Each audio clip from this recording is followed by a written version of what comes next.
Yeah, and just as a reminder, we are recording, so if you don't want your video to be recorded, you can click stop video at the bottom of your screen. And please keep your comments to 3 minutes or less, and we will get started here. Let's see. And please raise your hand if you would like to start. Let's see, Lopesians are quiet from tree. Okay. Do we have?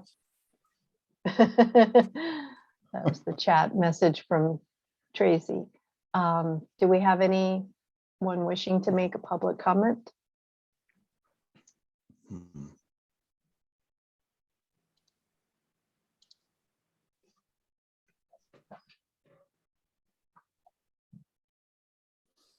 Okay. Then I guess the Lopesians are quiet. So we will go ahead and move on to approving the June 18th minutes. Are there any corrections to the minutes by the commissioners? It says that I was absent and I was present, and there was a, yeah, so. Okay, good distinction. And obviously, there's an error in the agenda that I failed to catch, and that our last meeting was actually July. Oh, there you go. Okay. and I just read it like the talking head. Any other corrections? I've got, excuse me, I've got a couple. On page 3, under the stewardship report, the first paragraph kind of ends, particularly in bedrock aquifers where extrapolation is difficult and human use. And I had trouble understanding that. I think there's something that was left out. Okay. Agreed. Anything else? Yeah, on page 4 of 5, when I made a comment about the life estate, and at the bottom of 3, it says he does not think selling is the financially responsible choice. I would like to add the language "at this time," because that's my point was, as long as there's a life estate, it isn't financially responsible or desirable to sell. But later on down the road, if some things come up, such as we're not reauthorized, it may be the appropriate time. So I just want to add the language "at this time." And that's all. Okay. Any other comments or corrections? Okay, I have 2 clarifications also on the top of page 4. Sandy asked if the current Kaufelt project timeline should be pushed out since the appraisal won't be ready till October. I think appraisal should be reserve study because we're not getting an appraisal done. And then at the bottom of that paragraph regarding a public meeting about Kaufelt, it says Sandy confirmed, yes, the commission's discussion would take place in public with a separate public input meeting to follow. I'm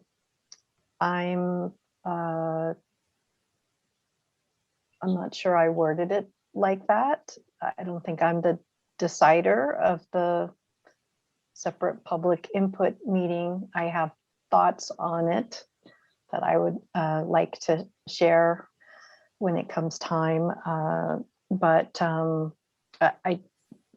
it doesn't necessarily mean that it's going to be a separate meeting. I think I talked about perhaps an extended meeting into the evening, that we could take extended public comments. So it doesn't necessarily mean it's a separate meeting. So if that could be clarified. Okay, so if there are no other corrections, then the July minutes are approved.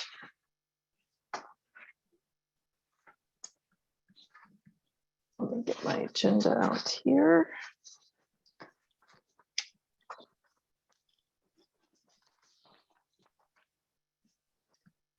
Okay, next up is chair and commissioner reports. Do any commissioners have anything they would like to report on? Brian? Yeah, a couple of things. I saw the annual report for the first time yesterday, and I immediately called Tanya up to congratulate her. I think it's the best annual report, both graphically and in terms of clarity of information, good information that I've ever seen. It was just great. And I particularly like the centerfold. That the thing with the branch and the timeline of for the land bank's 30th was just great. So good job, Tanya and Lincoln and the rest of the staff, whoever contributed. The second thing is that on reading the stewardship report this month, one of the reports highlighted the new video that was just made with Jenny and the coho, Jenny DeGroot. And I watched the video, and it just knocked me out. Just great. And I shared it on the Orcas Rant and Rave page on Facebook last night, and the likes and appreciations for the video, well, we've got over 40 so far, and they're just rolling in. People love it and are really appreciative to the references to the land bank. So we should put that up on our Facebook site too. So great job. Good. Thank you, Brian. Are there any other commissioners that have something to report? Sandy, do you want to report on our meeting Yes. with the LUMS? I have that on my list to report, but I have other things to report. So why don't you go ahead and talk about that? Okay, well, Sandy and Krista and I spent, at least an hour and a half talking with the LUMS, talking about, first of all, the questions and answers everybody was provided. I thought it was an extremely informative meeting. They're very open. They talked a lot about their model of operating Kaufelt Farms.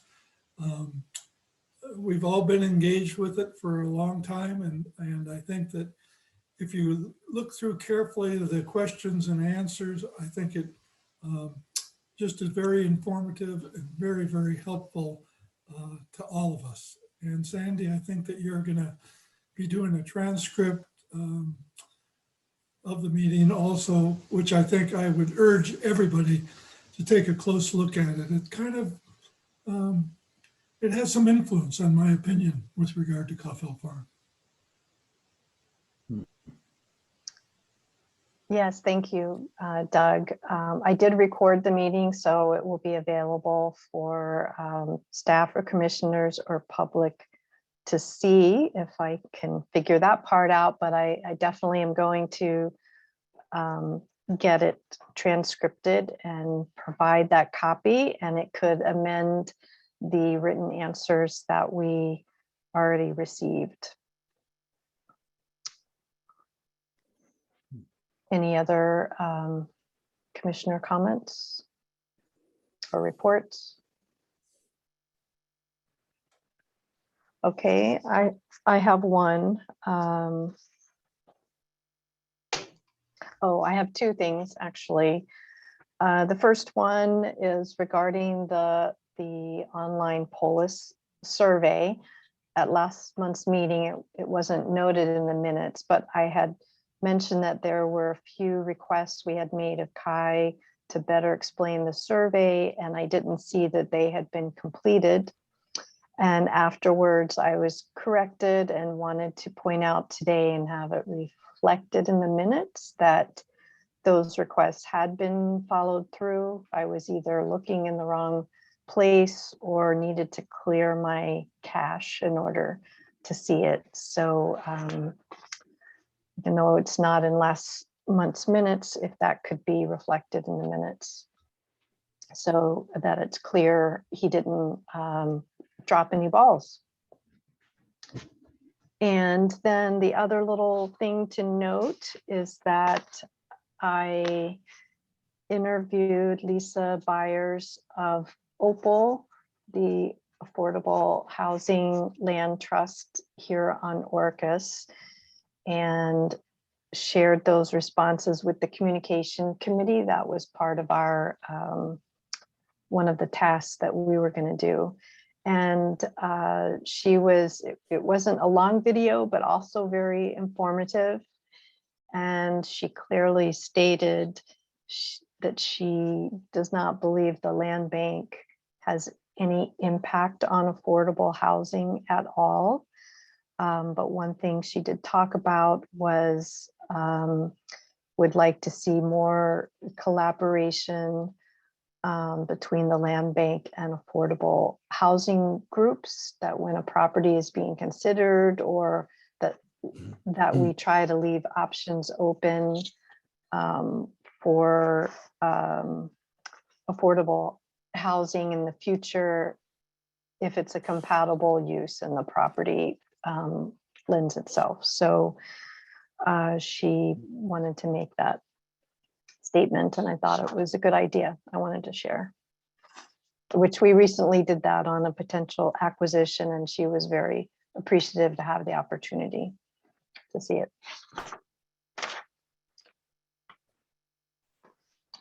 Okay, so guess what? Did we improve the minutes?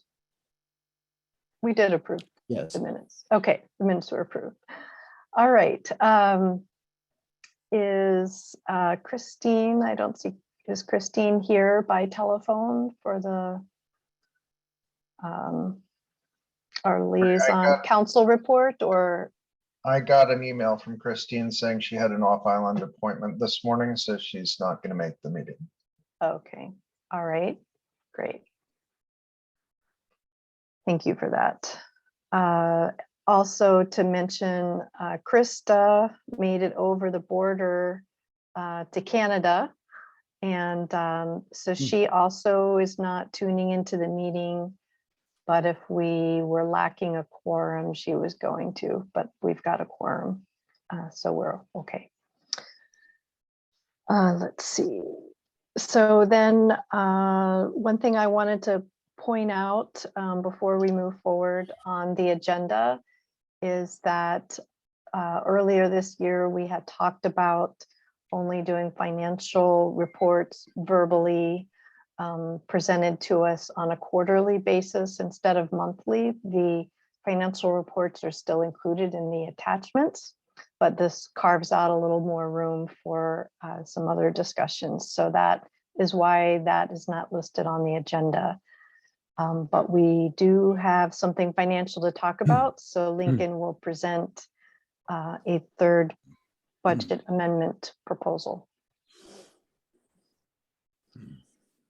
Thank you, Sandy. This is very straightforward. So I am going to share my screen here.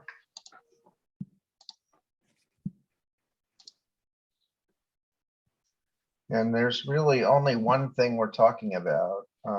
The whole purpose of this third amended budget is to add that 1.5 million or 1.5 1.85 million for the acquisition of the Higgins property on Lopez.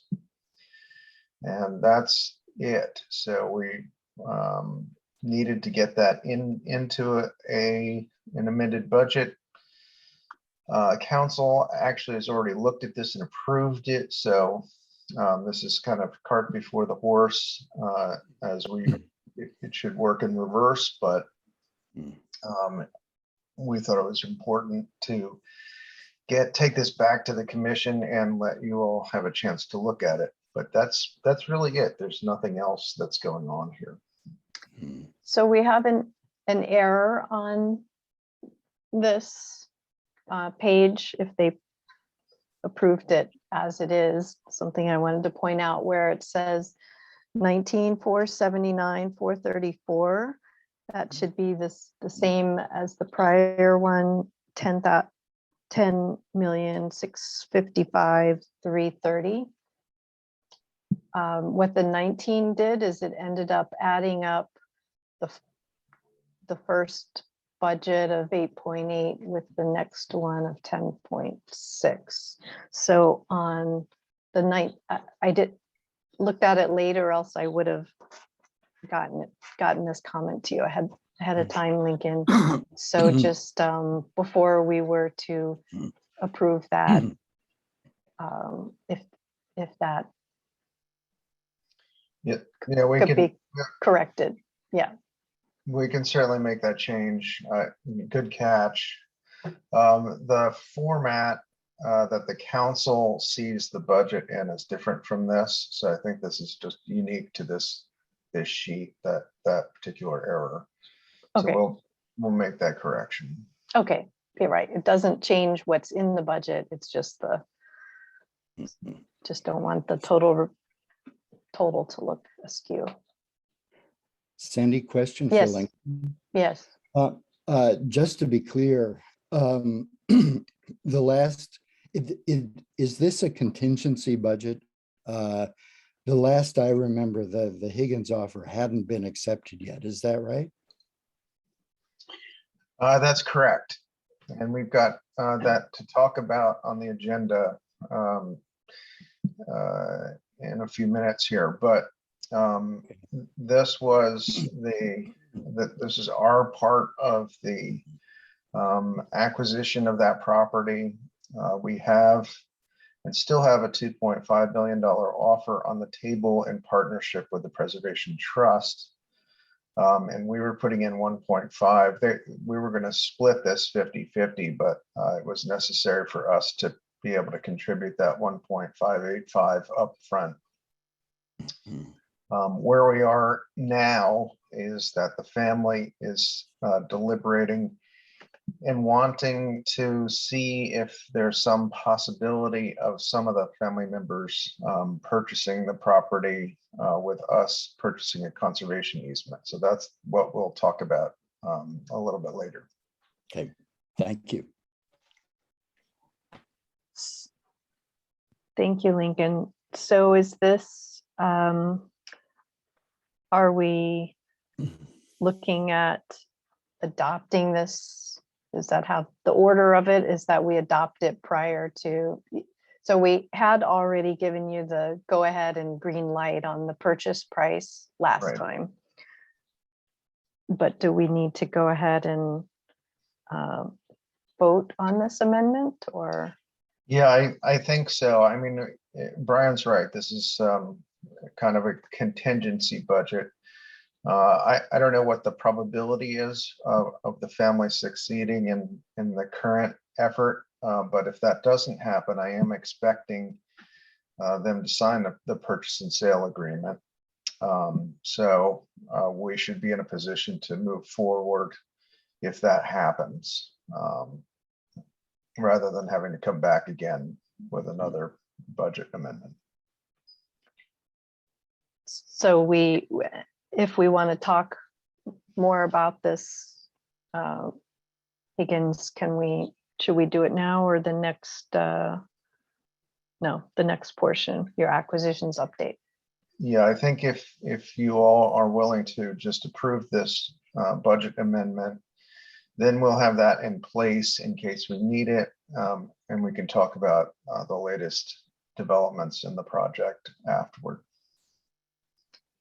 So I would like to make a clarification. I was going to bring this up later, but it's relevant to voting on the budget now, is that where it says acquisition costs, I would just want it to be clear that it's for a fee title of the property.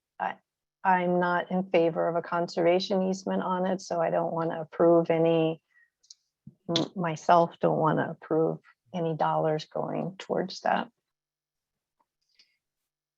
Understood. And I think the project summary is really pretty clear on that point. Okay. Got it. Yeah, if we're going to go the conservation easement route, we'll obviously have to come back. That'll be a different number. And we'll have to come back to you for to approve that that route if we go that way. Okay. All right. So do we have someone to make a motion to approve the third amended 2021 budget? Not, it's not an amended budget. It's what was the term you used, Brian? The Contingency. contingency budget, right? Is I- there I someone to think make it a is third motion? amendment. Okay. Want to make that motion? Sure, I was waiting for Miles, but Oh, As a I'm sorry. local- I didn't see a hand up. Oh, the low pigeons need to Yes. make, okay, well, I move to approve the third contingency budget for 2021. I'll second. Okay. All in favor? I, Aye. Opposed? No nays. Okay, the third amended 2021 budget is approved. And Judy, you have your hand up.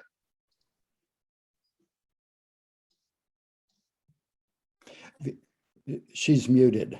Yeah, go. I believe you have to have the public hearing first. Before you take a vote. Oh, Okay. Let's see. So, all right, very good. Thank you for pointing that out. So we will, so that's where we would open the public or open the meeting to public input, or what would that constitute? I haven't done that before. Help.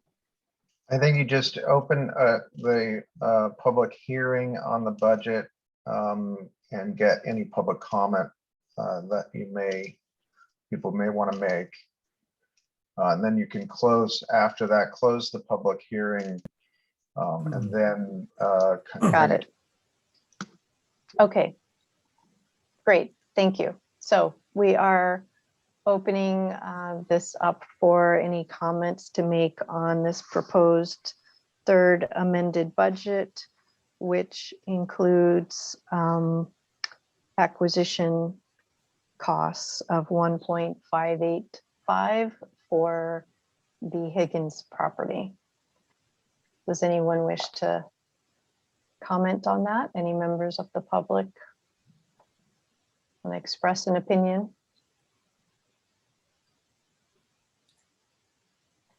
Yay or nay, or? All right, I see a thumbs up from Nancy.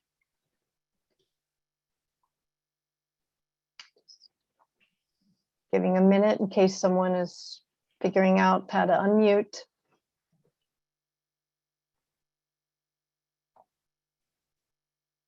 Okay, well, it looks like there are no public comments regarding that amendment, so we could redo the making a motion and maybe drop the word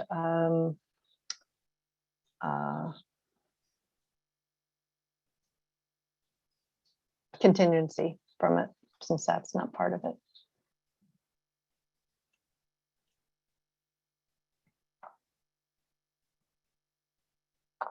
make a Uh, motion? Yeah, Yeah, okay. okay, yeah, so I'll move to adopt the third amended budget for 2021. And I'll second for a second time. All in favor? Aye. Any opposed? No. Okay, now officially, the proposed third amended budget is approved. Thank you again, Judy, for correcting me. Okay, so then we will move. Let's see, before we do that. There's something within the project proposal, but I think I can bring that up during the acquisitions update. Okay, Lincoln, go ahead. All right, so to continue the conversation about this project, the Higgins parcel or property, that's actually two parcels. It's been kind of an on again, off again proposition with them. And there are a number of family members, so they've been having a lot of conversation with each other, and it seems like now that our offer's been on the table, there's some family members who are very interested in trying to purchase the property from the other family members, but to buy them out. The only way they can do that is if we were to purchase a conservation easement on the property. So I think the probability of this all coming together is probably not very high. I think they would need to borrow money actually to do it. And they'd also need a certain amount of money coming from the conservation easement. But that leaves us in a position where it's clearly a property that has high conservation value. But all we've done so far is look at it as a fee title acquisition. And now they're wanting us to look at it as a conservation easement acquisition. So there are a few things that need to happen. Basically, we need to work through the details of what a conservation easement might look like. And we would have to have that easement appraised. So that's kind of where things stand. And I just wanted to get a read from the commission on taking that approach. Because doing a conservation easement, I think one of the clear effects of that is going to be at best limited public access, meaning maybe they would allow visitation from, we could do field trips or something like that, but very certainly no public access to the property. That is one of no open public access to the property. That's one of the details that would have to be worked through within the context of the conservation easement, but certainly there would be a lot less opportunity for public access.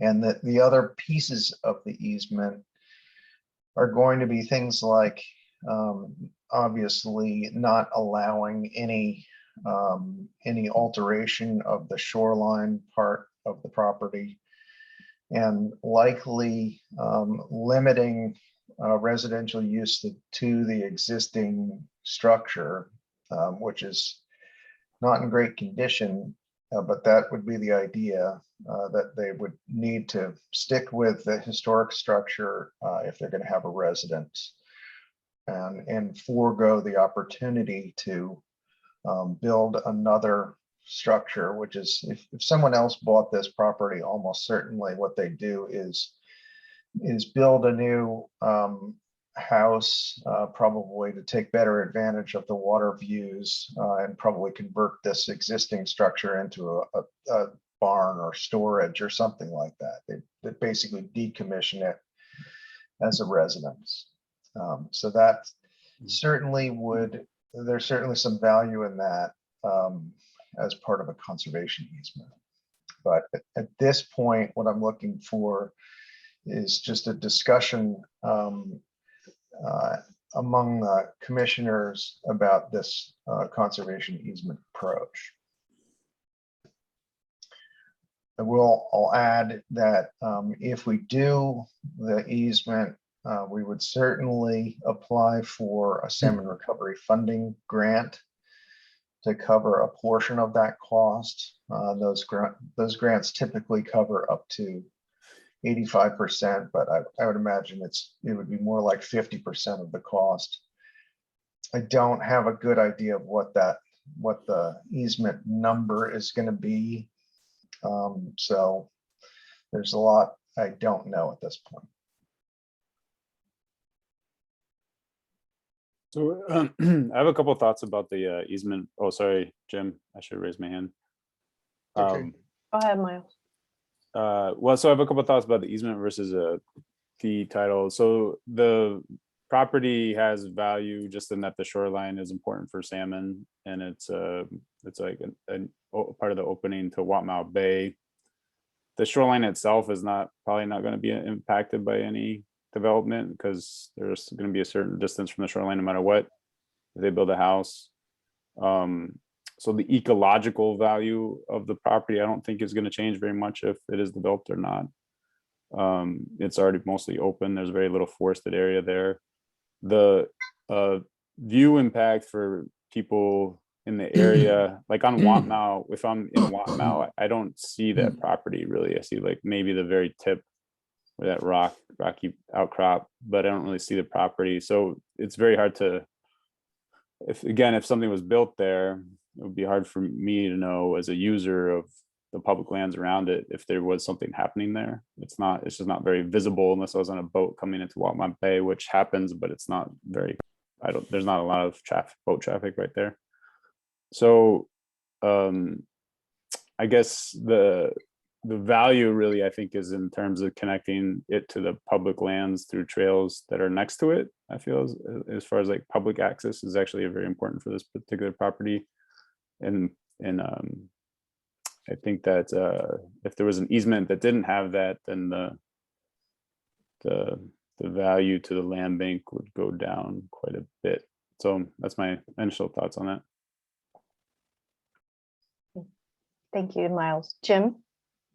I was hoping that perhaps you, Sandy, could elaborate on your comment earlier about not supporting the conservation easement possibility.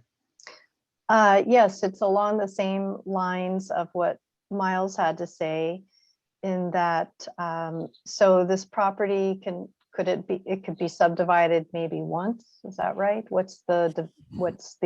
it can't even be subdivided. No, it's Yeah. there are two parcels, but one of the parcels, and I'm going to share my screen so I can show this to you. But one of the parcels is a utility parcel. Mhm. So it's not like there's the potential for two residences.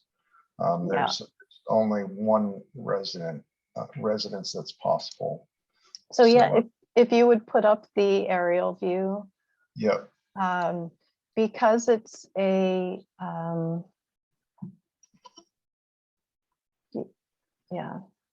Is that good? Yeah, that's good. So everyone can see where we're pointing. So this is a peninsula type property.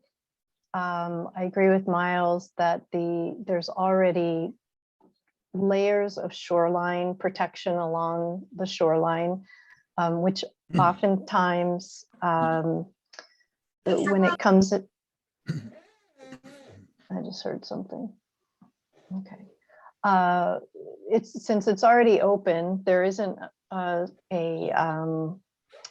there would be tree removal restrictions, but it's already open. So when it's open like this and there isn't what they call adequate screening, then setbacks do stay farther than if there was more screening. So within X amount of feet of the shoreline, you can't remove any trees anyways. They hopefully wouldn't be approved for a dock or anything like their shoreline protections already there.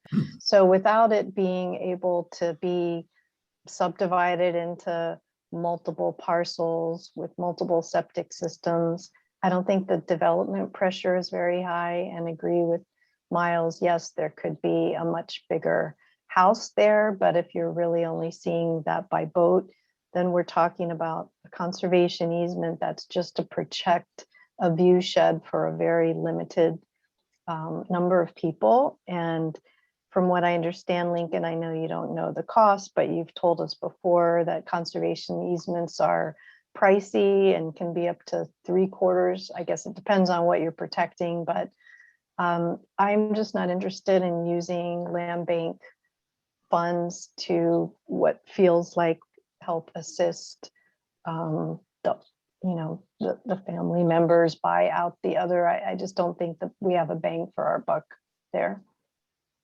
Did that So explain it? I guess it does explain. However, how do we reconcile that with whatever relationship we have with the family, in the sense that if we say we're walking away from this conservation easement thing, then did they approach us on the sale originally? Or, I mean, how did that all work? I fear that we will create enemies. Did we ever come to them saying that we wanted to buy a conservation easement, Lincoln, or what?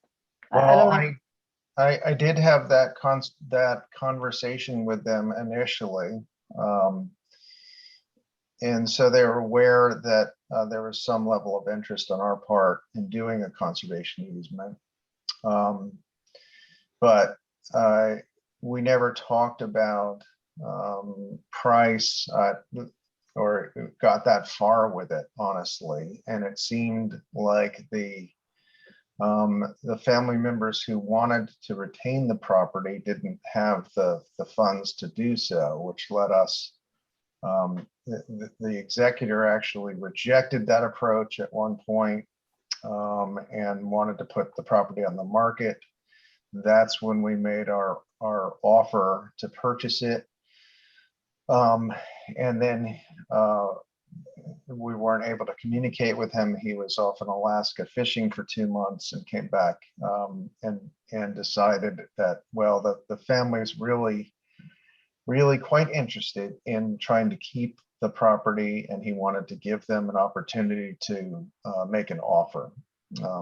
Okay, so we're at this point now where they think that we are still interested in a conservation easement and are utilizing that in their discussions about cash flow, probably with regards to the purchase, buying out other family members. And then now we're talking about pulling out if it goes to conservation easement. It seems like they should know our stand on the conservation easement issue now that it has changed. I wouldn't say that it has changed, Jim. I would say that it seems Well, to me. Lincoln said he told them that we were interested in that, and now you're not. We didn't discuss it as a commission.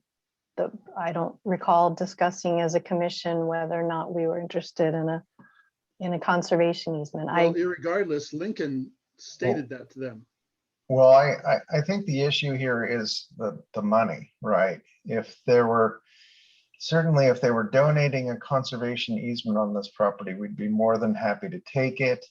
If we were able to acquire a conservation easement with minimal funding, for example, if the conservation easement value were, let's say, $250,000, but we could get 200,000 covered by a salmon recovery grant, I mean, that would change the calculus here. So I think But the first part, we're talking about changing the calculus without informing the family so that they can use that, and they need to know that we're talking about changing the calculus, I would think, with regards to their discussions.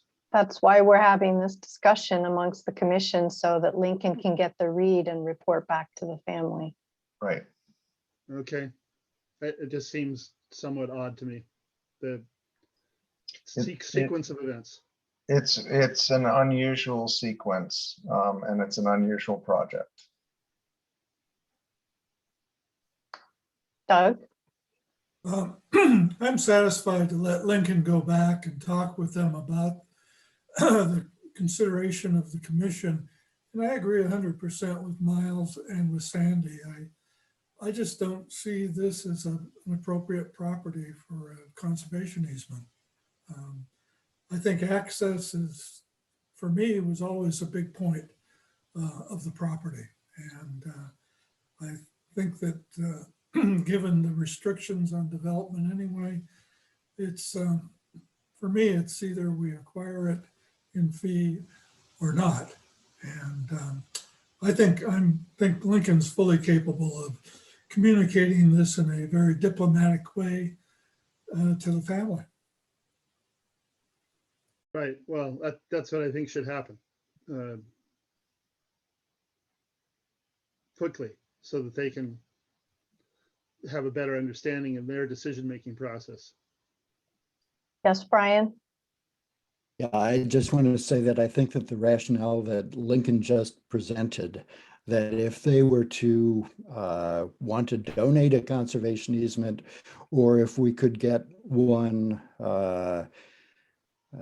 sufficiently cheaply that we could cover it with a grant and so on, makes a lot of sense. And I think that Lincoln could present the commission's concurrence on that and present it to him.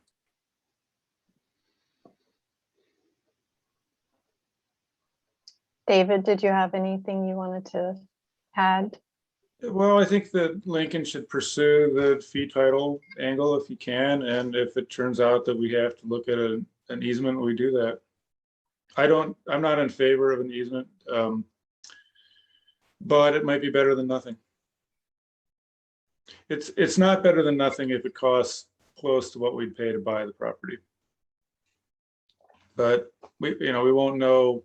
We wouldn't know that probably without an appraisal.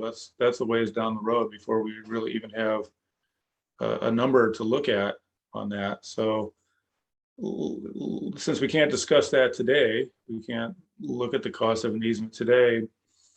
I'd say, I'm not totally opposed to it. My observation in my short time as a commissioner is that the easements are problematic and that they're hard to enforce, and I'd rather not keep doing that, but I would also rather try to conserve what we can there.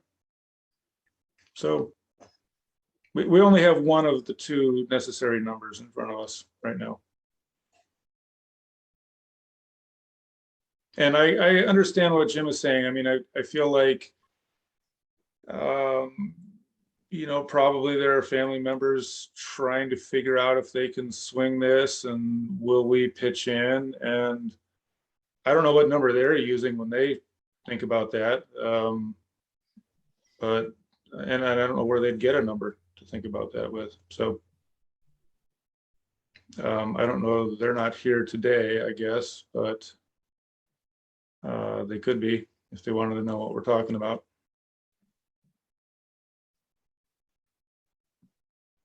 Okay, thank you.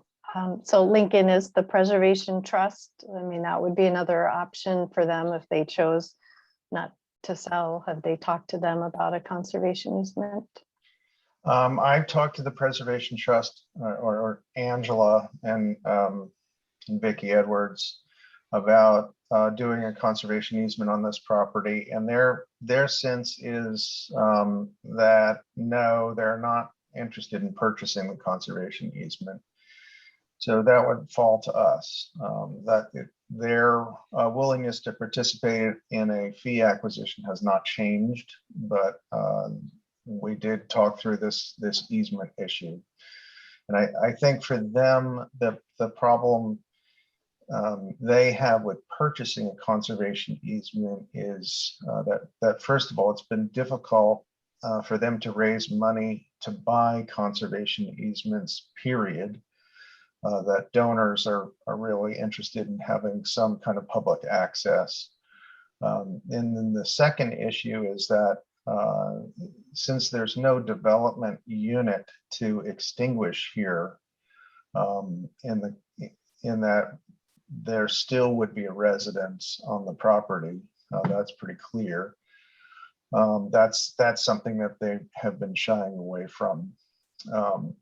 That said, they have done conservation easements and gotten salmon recovery grants for protecting shoreline.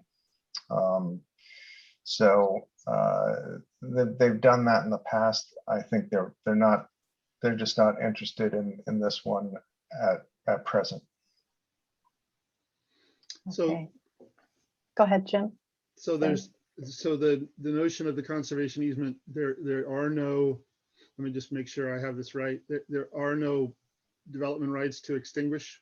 In other words, if we walk away from a conservation easement because they don't want to sell to us, then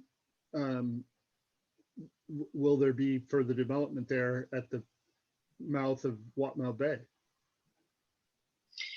Yeah, if everything falls apart and we don't acquire the property and there's no conservation easement, they will put it on the market, and almost certainly someone will buy it. And almost certainly the purchaser will want to build a new house there, because So if they're going to spend millions on this property, they're going to want to have a residence that takes advantage of the views and other things that this property affords. I mean, it's a spectacular piece of property. So someone's going to want to build a newer, probably much larger, almost certainly much larger structure out there, more toward the middle of the property. I think there's plenty of room to do that with setback requirements. So that's what I would expect to see as a large kind of trophy house out there. And nobody's concerned about that being the possibility at the mouth of Watmau Bay? I guess I'm a little bit lost here. Maybe I missed something. Well, I would say that it's a minimal, like building a house on that property with the setbacks. It's going to have as far as people's perception of it approaching Watmau Bay, unless you're coming from the water in a sailboat, which does happen, but I don't see a lot of traffic down there. Then it doesn't have create a big change of profile of the horizon for most people using Watmau or the trails around there. So it's kind of out of sight in a way. If someone were to build a trophy house, it wouldn't necessarily be the most visible thing on that part of the island. I think. I might be wrong. I don't know. Okay.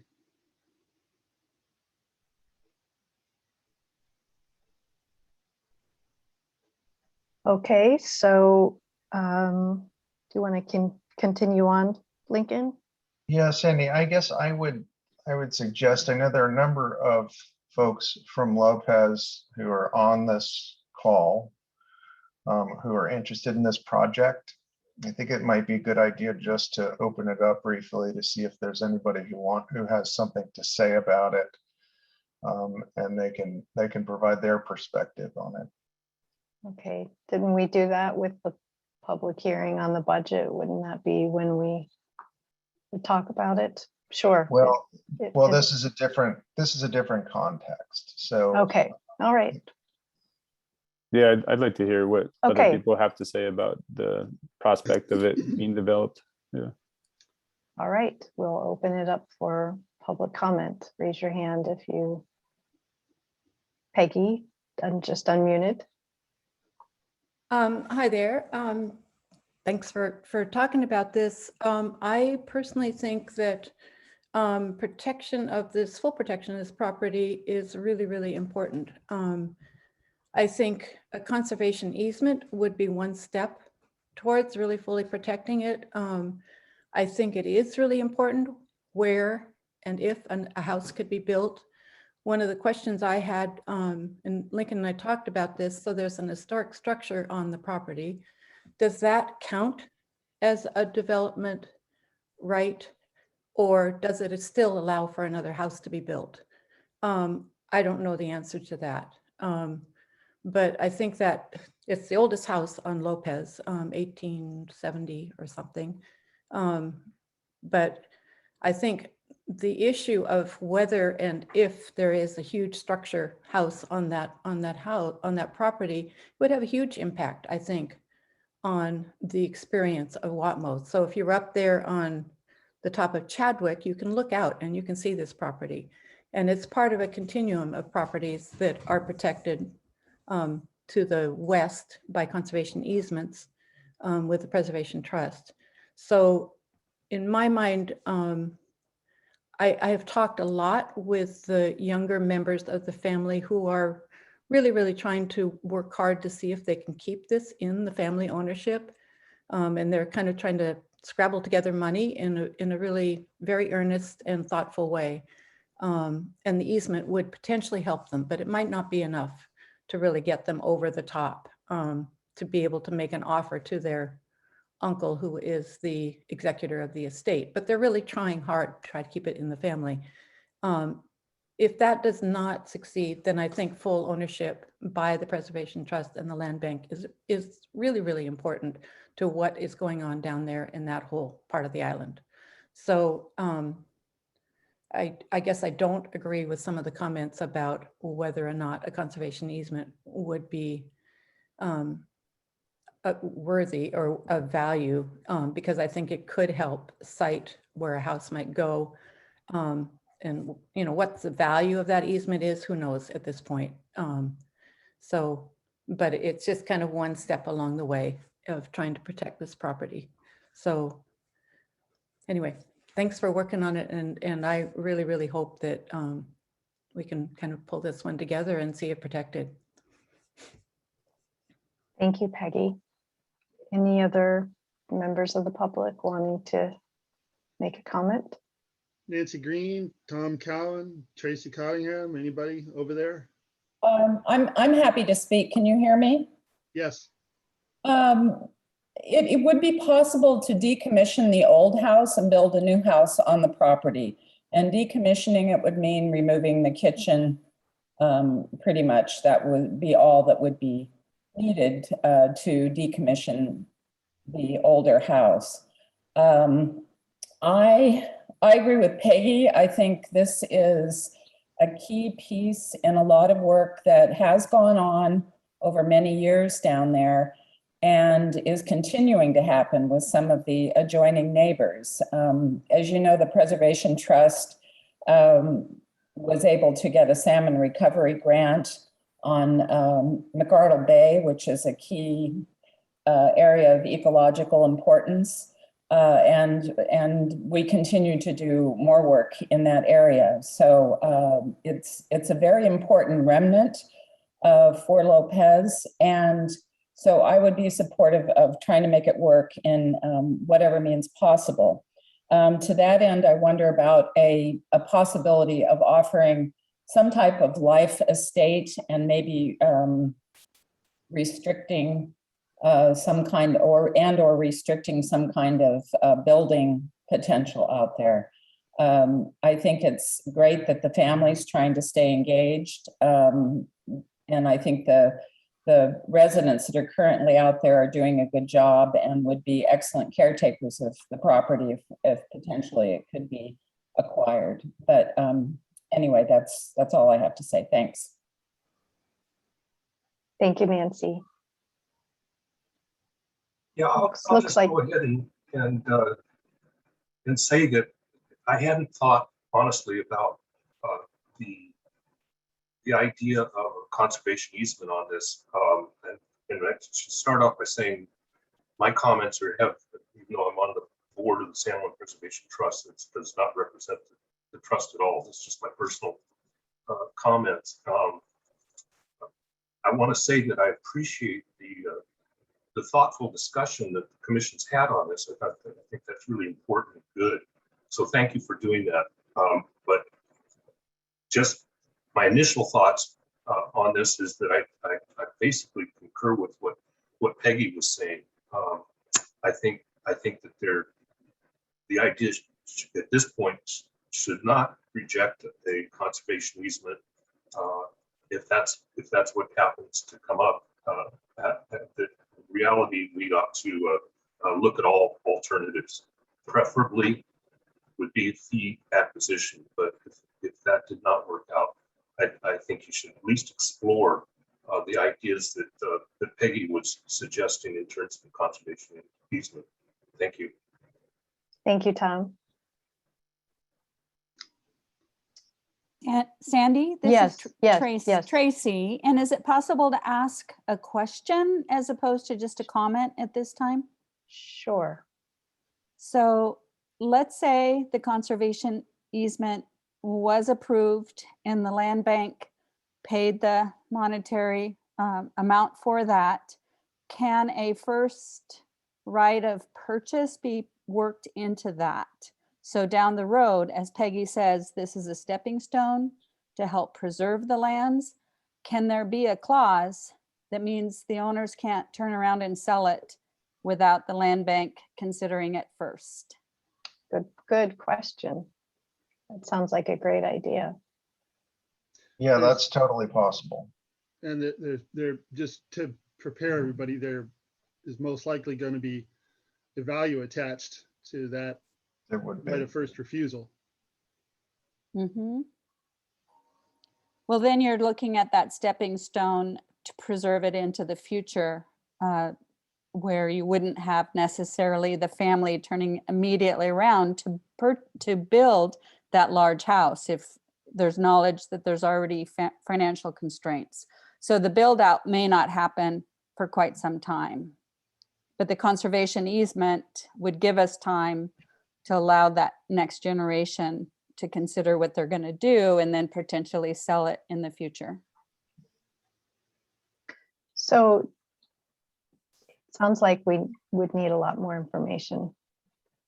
Yeah, I agree. I don't think we should, just in terms of maintaining whatever relationships have been built around this whole process, but I just don't think we should summarily say we don't want a conservation easement. I think that we need to throw some of these other ideas out there. Thanks, Jim. Yeah, thank you. Lincoln, what's your feeling for how the family was receptive to the idea of a purchase? I think that, well, obviously the family's pretty attached to the property. At least some of them are. Some of them want to sell and just get the money. Some of them are really wanting to maintain ownership of this place. They've owned it since, I think, the 1930s. So, you know, they're pretty conflicted about it.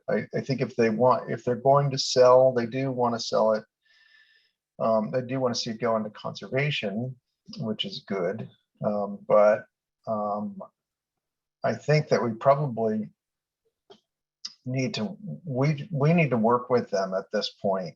We've had a lot of conversations. This is where they are at this point in time. Our next step really would be to work through the details of an easement and have an appraisal done and see where that gets us. I don't see, the commission is not committing. If we go that route, if we have those details worked through, the commission won't have made a commitment to actually purchasing that conservation easement at that point. You know, we'd have to come back with another budget item, pretty much. But I think it's worth it for us to try and go through all of that with them.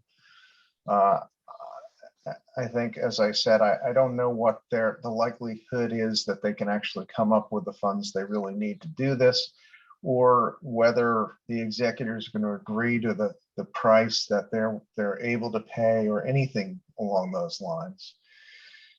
But I think as long as they're in possession of the property and they're wanting to try this other approach, it probably makes sense for us to go through the details of it with them.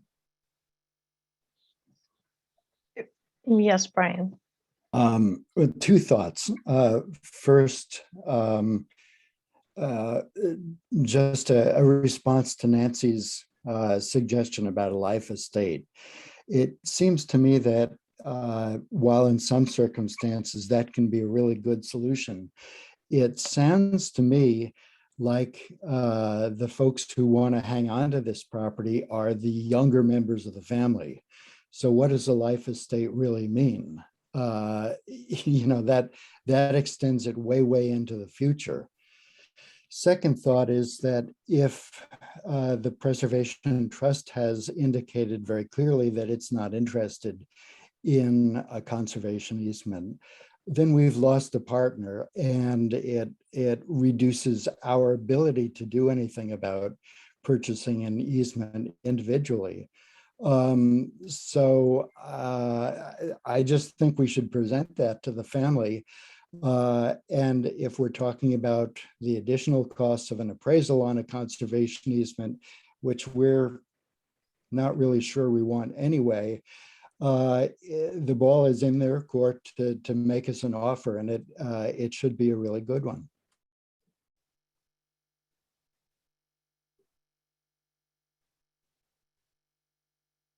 Yeah, if Thank you, we're Brian. if it's yeah, so if it's in the process of negotiating with the family or giving them options to consider, and we take the conservation easement out, and they take out the option of a purchase, then it's over. So it seems like maybe leaving a conservation easement in there as an option to at least continue the conversation, as long as that easement would meet our goals for the property. And I like Tracy's idea of including a right of first refusal in there. That's a very good long-term thinking.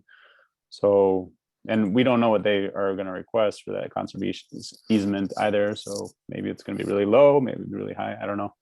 So I guess in terms of keeping the conversation going and the negotiations alive, maybe not taking the conservation easement off the table for us would be a good move.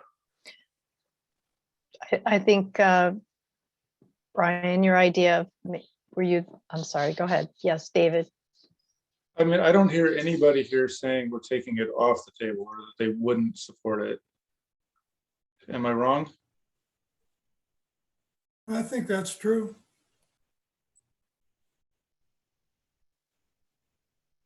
Okay, just wanted to make sure I'm hearing. I mean, Sandy, I think you've been the most clear that you really don't like the idea, but you didn't say no. Well, I feel like I'm kind of echoing your idea, and I'm not saying no either. It just seems like we are a ways from having a number to attach to that. So I'm not sure what else. From what I had heard from Lincoln before, purchasing a conservation easement runs like 3/4 of the cost of the purchase price. That's the number that I've heard before. And maybe that's different if you're not extinguishing. So to me, that sounded like that's the figure that I have in my mind. And I'm thinking that that's not a good use of public funds in this particular case, given the shoreline protections that are there. If it's significantly lower than that, and it gives us control and it's important to the community, then yes. But if it's 3/4 of the amount of the purchase price, then it feels lopsided to me. Yeah, Sandy, I don't think it would approach that 3/4 number. And of course, we toss out these kind of relative numbers, but to get that high a value, it would really need to be a forever wild easement. So having no development potential on it whatsoever, and decommissioning that existing residence. That's the only way you could approach that value. Retaining the residents, you're going to be talking about something much less, but I mean, there are a lot of details to work through to figure out where you'd end up, but it's hard for me to see ending up over, 40, 50%, probably less than that, frankly, for the easement. I feel like it would be important if we got into the conversation for you to show us a close-up aerial view and have a dotted line drawing around according to the county, what the setbacks would be. Whether they have to do one of their free site evaluations or whatever, but to try to understand what the impacts there would be. Yes, Can David? you clarify the numbers, Lincoln? It sounded like for fee title, you're thinking we're 1.5 million and the preservation trust is another million. So the total price is 2.5-ish. That's our offer that's on the table. Okay, so if it turns into an easement, the preservation trust is out and we're looking at maybe 30 to 40% of 2.5 million. I mean, I know you don't know the answer, but is that kind of what it might look like? Yep. I'd have a hard time supporting that. That's a lot of dough for what it would be. Yeah, what I'd add to that is this is certainly going to be a high-ranked salmon recovery project. So I think the potential for us to get probably not 85%. We've done that in the past, but I don't think we would get that much. But we could almost certainly, I think, have a good chance of getting 50%. So if you break that down, let's say the cost of the easement is $1 million for the sake of conversation. I think we could get 500,000 of that covered through a grant. And again, this is all speculative, so it's just, we're just throwing some numbers out there. One thing I am interested in, if we go back to the fee simple acquisition, is the idea of if the family was interested in it and having them be the caretakers and keeping that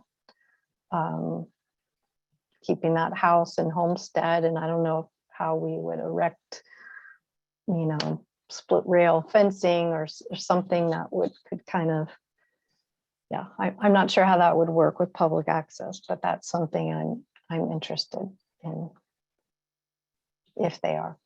Well, I can talk to them about that. The family members who were living on the property have moved to the East Coast at this point. So I don't know what their level, or other family members' level of interest would be in Okay, continuing to stay there and caretake. I thought they were there. Okay. Yeah, Lincoln, do you know where you said there's 2 parcels on that property, like where, or on the whole property? Do you know about where that line is? Like, Sure, hang on one second.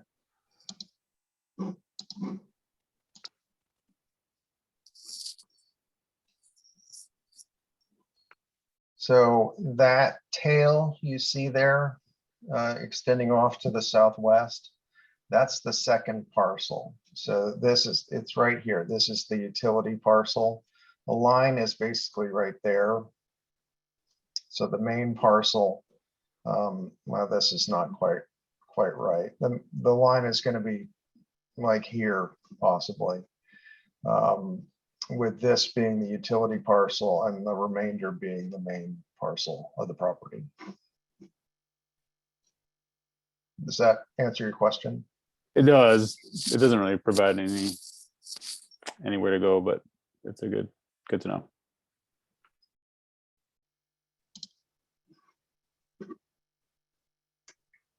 Okay, I want to thank the members of the public for weighing in, for being here, for showing up and then weighing in, and for Lincoln or Jim's suggestion to have that. That was very helpful. Okay, so should we move on to the next, or is that all you wanted to cover on that particular property, Lincoln? I think that's good. I'll proceed with talking to the family and likely proceed with the appraisal on it, and we'll see where that gets us.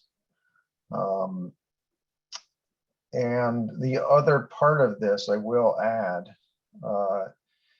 is that I have talked to both the Bureau of Land Management and the Conservation Fund, with the idea that it may be, if this is going to be a fee purchase, it may be preferable that it become part of the national monument rather than it being a land bank preservation trust partnership. So I'm going to continue those conversations. The way that would work, if the BLM and the Conservation Fund can agree, the CF, which is a national conservation organization, it has a pot of money they use to purchase properties ahead of federal agencies. So they could potentially purchase this property and hold it until BLM's able to find the resources to purchase it from them. So I'm going to continue talking to both of those organizations about that idea as well. Great, thank you.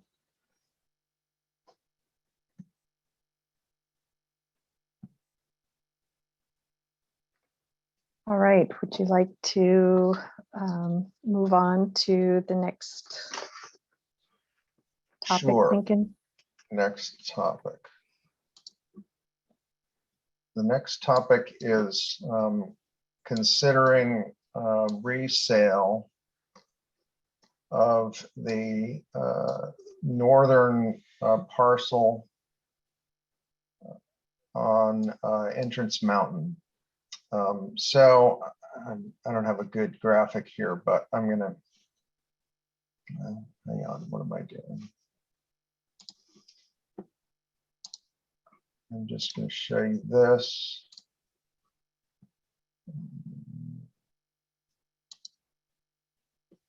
Okay, so here we are, Orcas Island, Moran State Park.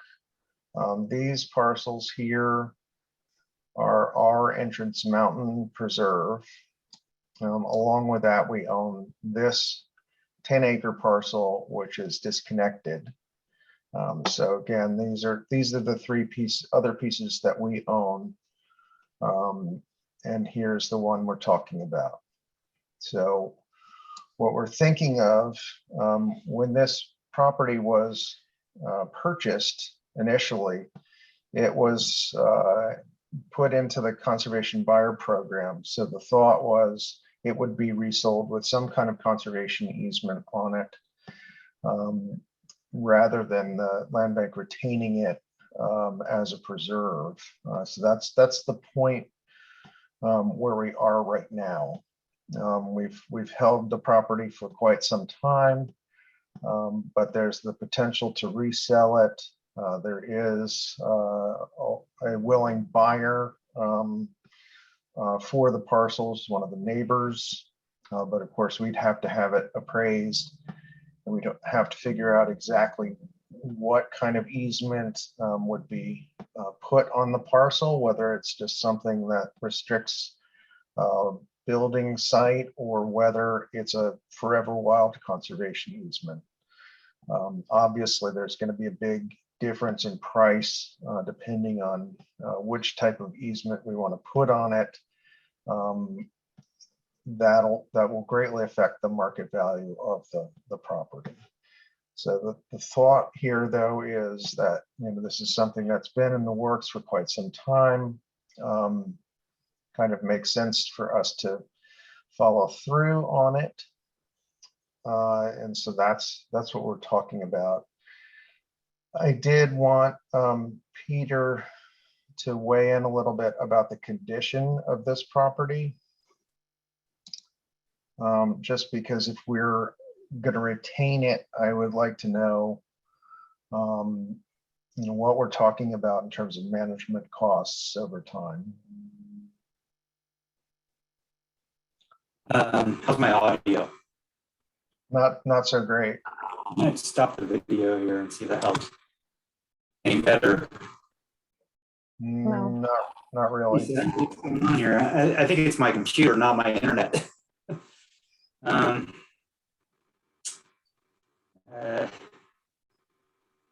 sure what to do here. Maybe I should reboot. Now you're okay. Yeah, that Okay. sounds good. Okay, well, I've taken a walk on the property a couple of times. I met with the neighbors recently, the folks who happen to be interested in this parcel. And there are some trees along the boundary that are of concern to them. So that's kind of an ongoing conversation. But it's a typical sort of overstocked dry forest, in that area, kind of some mixed age conifer, dominant conifers, but there are, significant areas that I think would benefit from some thinning. So, as Lincoln said, it's separated from the main preserve. So that presents some management challenges.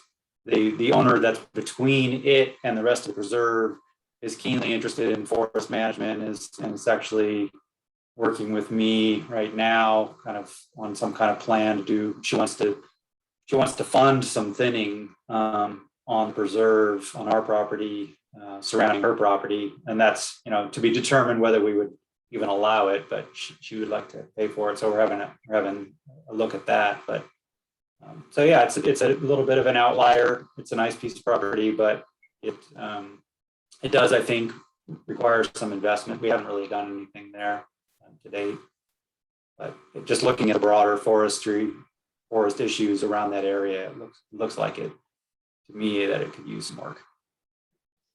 And the cost of that, at this point, it's we can only speculate, but $1,500, $2,000 or more an acre, it seems to be what it costs to do some thinning. Not all of it would need work, but we could easily spend $20,000 or $30,000 there, I would imagine, doing a thinning.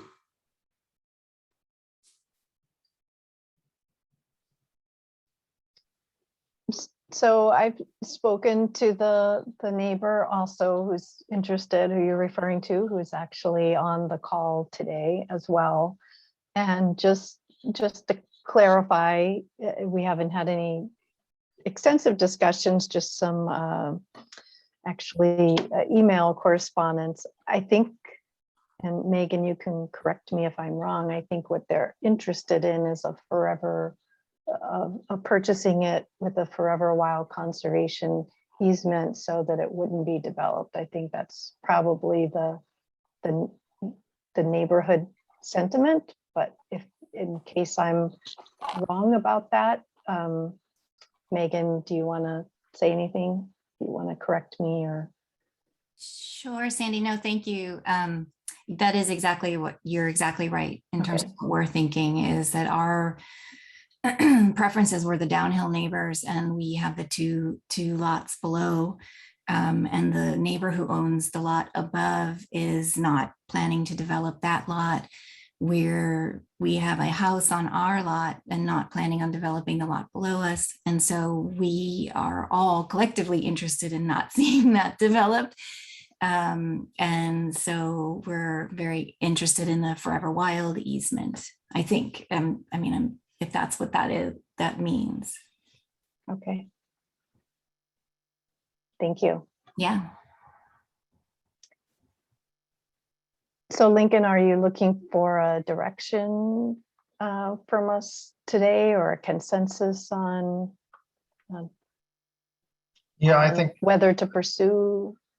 I think consensus, we should probably have a little bit of discussion about this in executive session, just in terms of price.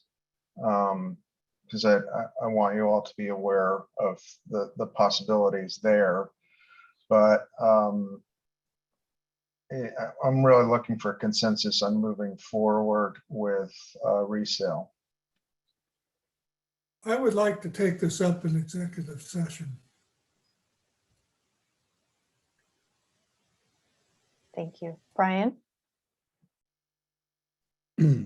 I guess, given what Doug just said, I'll hold my comments till later. Okay. Sounds good. All right, we are looking to take we were going to take a 5-minute break, but if we could, or 10-minute, if we could come back at 10 a.m., can we make it a 5-minute break instead of 10? Is everybody okay with that? Okay, let's come back at 10 so we can stay on schedule.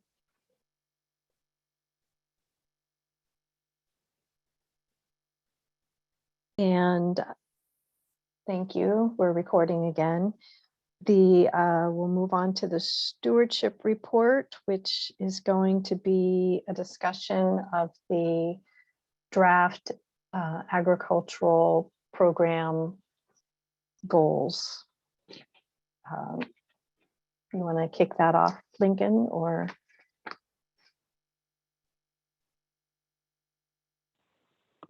This is Charlie. I could also pick Charlie.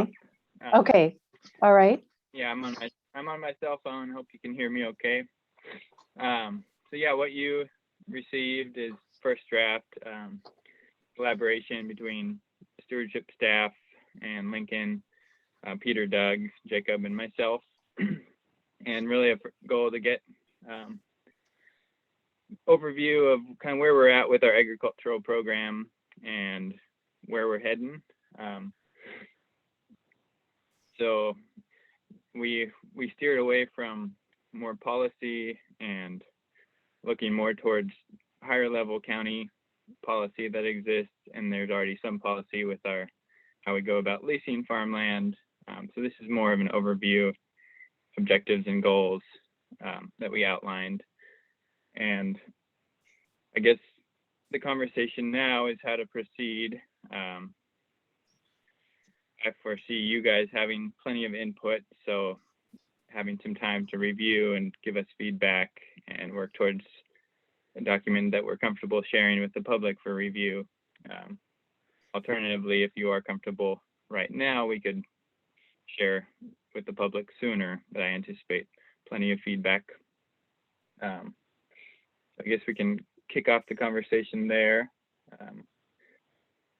And I think our timeline currently was to have this for review this month, and then commission review, and then pass it on to the public and try and approve something later in the fall. So we're close to schedule.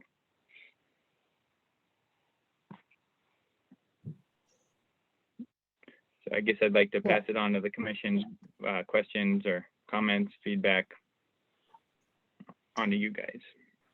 Thank you, Charlie. I think it was a great first draft. Miles, got your hand up. Yeah, no, it's good work for putting this together. It's pretty comprehensive. I'm just curious before I get started into, or we get started into the conversation, what is the policy, what would be used for? Is that like a reference so that when we're making decisions about which properties get easements on, or how to go? I guess I was just curious how it will actually be put into action, how it will be applied. I could see it applied on a number of different levels. Certainly in terms of acquisitions of fee property or easement property, it would be quite useful to think about all the things that are covered in the document, but also in terms of managing our existing properties and what kinds of investments the commission might be willing to make on particular properties as well.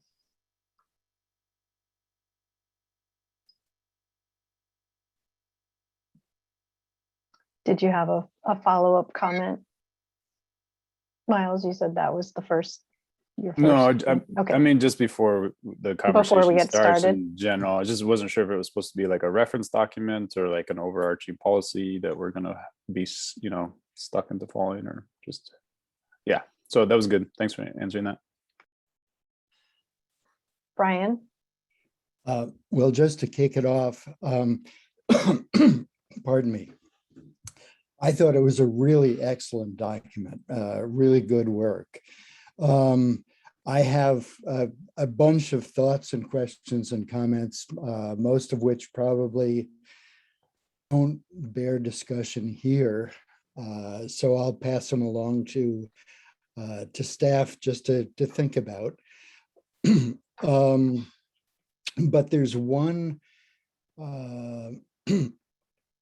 kind of overarching question that I wondered about in reading the document, and that the public may wonder about from the Land Bank Commission. I don't even know that it can be answered, but it may be worth thinking about.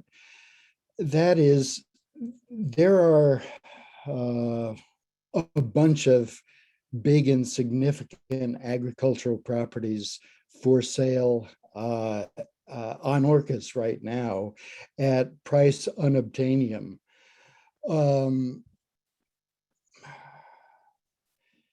So the question is, how do we balance in terms of thinking about acquisitions, how do we balance the acquisition of agricultural properties with acquisition of properties representing the other kinds of mandates that we have? And again, I don't know whether we want to discuss that now, but something for staff to think about in putting the document together. Okay. Thank you, Brian. Any other commissioners want to start out? Doug? I have two, I think, substantive comments. One was raised by our discussion with the Lums regarding Caulfield Farms. At page 7, we talk about the county code and fair market value. And Caulfield Farms is a good example of how are we going to determine fair market value for renting or leasing that property when it depends on what maybe the tenant does as far as maintenance and repair or infrastructure. The Lums discussed with their model the possibility that there would be a lower lease rate if in fact they took care of most of the maintenance. And it seems to me that maybe the county code doesn't provide for that. And my first thought about that is in terms of reflection on the land bank is, and maybe this is directed to Lincoln, is there a possibility that we can still fit within the fair market value definition if we have the ability to adjust the rental rates based on the amount of maintenance and repair done by the tenant? And if not, is there a possibility that we can get this ordinance amended to make it very clear that we can do that? I don't see any issues with that. I think the approach would be basically to set the lease rate at a fair market value, but then look at what needs to be done on the property, and how much those items are going to cost. So if we need to refence, X number of feet of fencing, or do a variety of other things, other maintenance things, we can provide an opportunity for the lessee to reduce their rent if they take on those projects which have a certain value. So we can just set, basically lay out a laundry list of projects. Now, general maintenance is another question. I'm not quite sure how we deal with things, as they arise after we've executed a lease, but we can certainly lay out an array of projects with price tags associated with them, and give the tenant an opportunity to do those. And rather than us paying them, we can just deduct that from the rent that's due. Do we have to put that out in an RFP?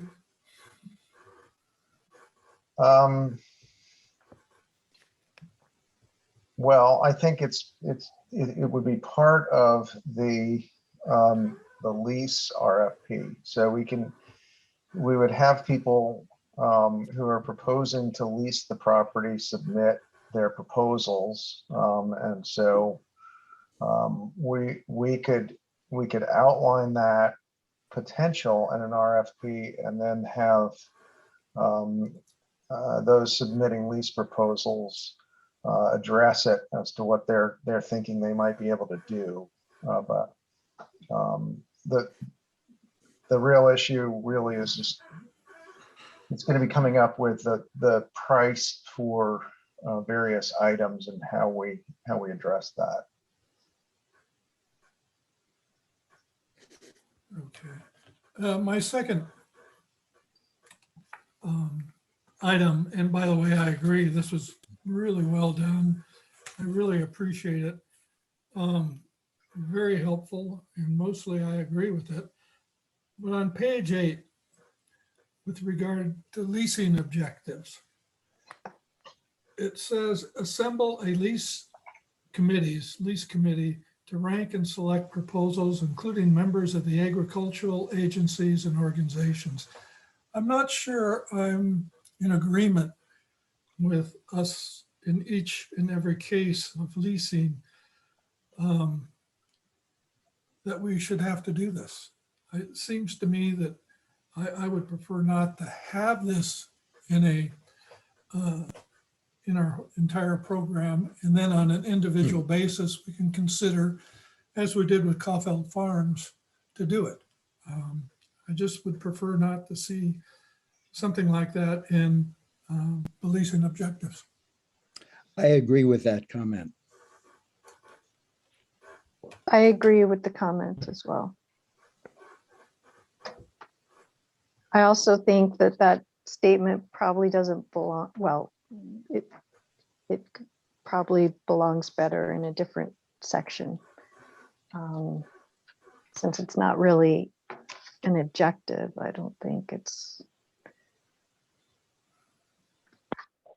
And I'd like to provide a little context there. This is Charlie. Yeah. Yes, Charlie. So since I've been around, we've only done a couple of these longer term leases where we have put together a committee of usually WSU and ARC. And really the goal there is, we put together the RFP, the land bank, get the applications and come up with kind of our ranking system, and then bring a group together for one meeting to go over the applicants. And really it's been super helpful to have that outside perspective and third parties to assess applications. And then if we have selected a lease, then we bring it to you guys, the commission, as a recommendation. That's kind of where that line comes from in the history of it. Charlie, are you in agreement that can be on that not each and every lease would require that it's where appropriate? I support it. I guess the distinction that a lease versus a rental agreement, some of our shorter term rental agreements, we haven't done that process. We're not required to do the whole RFP process for less than 2 years. But for the longer term leases, it has made a lot of sense to me. And there's, really good support and insight, and it feels good to engage those other agencies in that process. So I support it being there, but open to your feedback and flexibility. I think we could also address this just by changing the wording rather than making it a requirement. It's something that we would strive to do. So, either we find people who are willing to sit on that leasing committee who fulfill that role, or we don't. It's each one of these is going to be a question of who you can get to agree to actually sit down and talk about it. So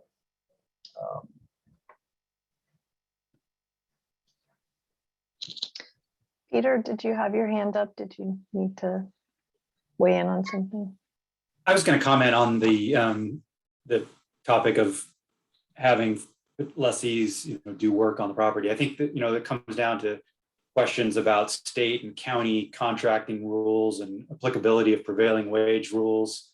I think we have, unless I'm mistaken, I think we have some work to do to figure out what we can do legally in that regard. I mean, every potential lessee is different. Some have skills, some don't. Some are licensed contractors, some aren't. But ultimately, whether we can have them do what is essentially capital improvements on our properties, really comes down to those contracting rules, I think. So there's a lot of research to do still there.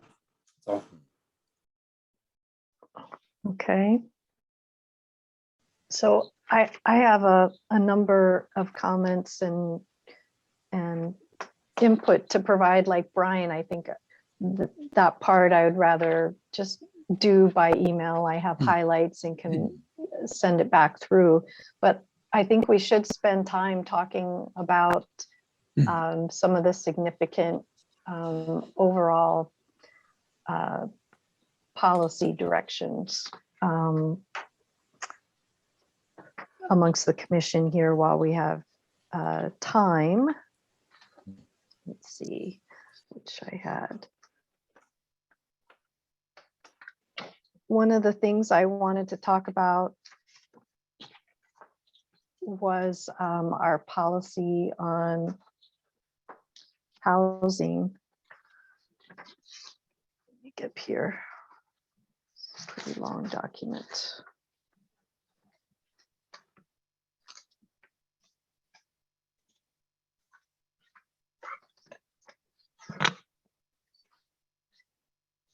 All right, well,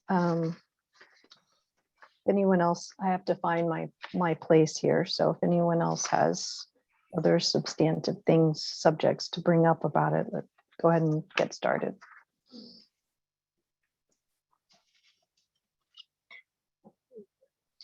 Okay, okay, go ahead. are you looking for the I found it, yeah. Yeah. But you want to go first, Miles, or? Sure. Well, so I have a question about, it kind of goes back to a little bit about Brian's question about how we rank or prioritize the acquisition or easements of agricultural land versus other lands. And one question I had was about the relative cost of management for us. So per acre, how much in general for our current preserves or easements does ag compare to non-ag land for us? So I'd be kind of curious to know that number, just as sort of a reference for thinking about it. And then the other thing is, it's a collaborative effort between land bank staff and the leasee when it's being used for management, because both really are managers of the land. In a way, the way I'm thinking about it is that when we lease it to a farmer, we're basically subcontracting somebody to manage the land. And then it's a little bit odd because they're happen to be benefiting from it for their own business, in addition to what they're doing us for managing it. But it's just, I guess is to me, if I put it in that context of whether or not of how I guess how we budget for those types of things, if having the farmer, what they do has value as basically they're managing the land the way that we would if we didn't have them doing it. So I don't know if there's a way to word that in this policy somehow. There's a section in there, Charlie, on management and stewardship of farm preserves, but I don't know if there's a way to somehow include that basically a farmer lessee is the manager for us. If that has value to us, that can be kind of calculated into the cost of the lease, something like that. Okay, yeah, I can try and articulate something in that line, or if you have suggestions. Yeah, good point. Thank you.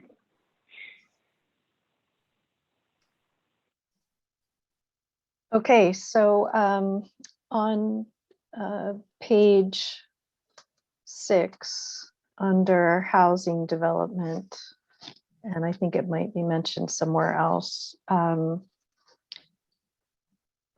it says the land bank mandate does not directly support development of housing. However, there may be opportunities for partnerships and collaborations to develop farmer housing on land bank preserves. So I guess what I'd like to see there is that the mandate doesn't directly support the use of land bank funds to develop housing. And then the question came up, well, it doesn't specify that we're putting in fencing. It doesn't, there's a gray area there open to interpretation. So I'm just not sure about how that statement is worded. But I also thought we need to strengthen the statement and include it as a goal, especially in light of my recent conversation with Lisa Byers, instead of, however, there may be opportunities for partnerships and collaborations. I think that the land bank should proactively seek those partnerships. I mean, knowing that land needs a farmer and that farmers need housing, and this is just written very passively, like there may be. I think we know there are already organizations interested in providing, contributing to housing, and farm worker housing would be one of those. So I would like to see this flipped into a more active statement, that we will actively seek partnerships for housing, to create housing on agricultural preserves, and it could be where appropriate. I wondered, for example, we have these various properties that, unlike Kaufelt, are just parcels of land with fencing, and I'm not sure what other infrastructure. Is there an opportunity there to seek out and contact an affordable housing organization and see if they're interested in having a little cluster housing development or something? I'd just like to see us take a little more active role in that. I'm curious what everybody else thinks.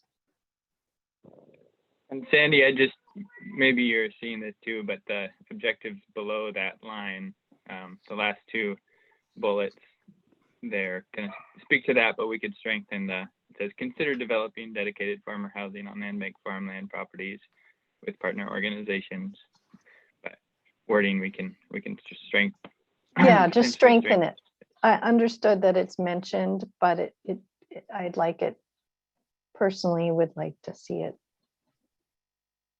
strengthened, to say that we will evaluate and consider it, actively consider it on various properties. Doug. Sandy, are you suggesting that we may make available agricultural lands for affordable housing that's not limited to farm worker housing? No, I'm not. I'm only suggesting that, that if it's related, that it would be farmer house. Does it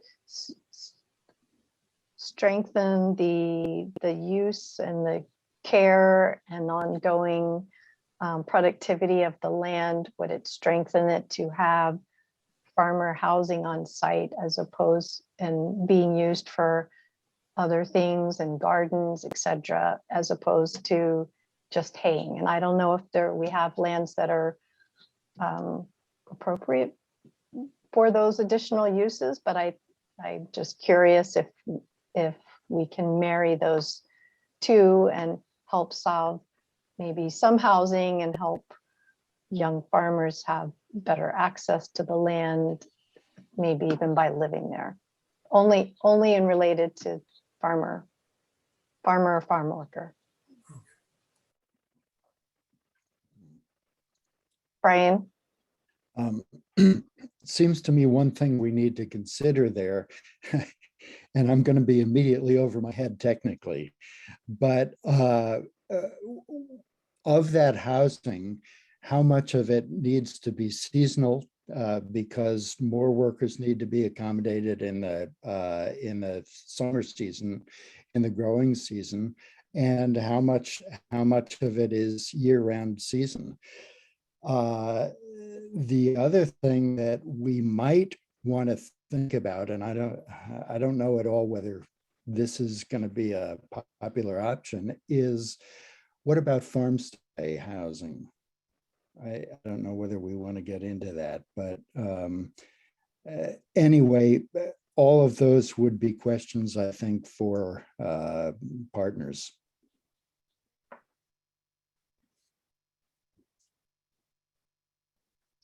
Good questions.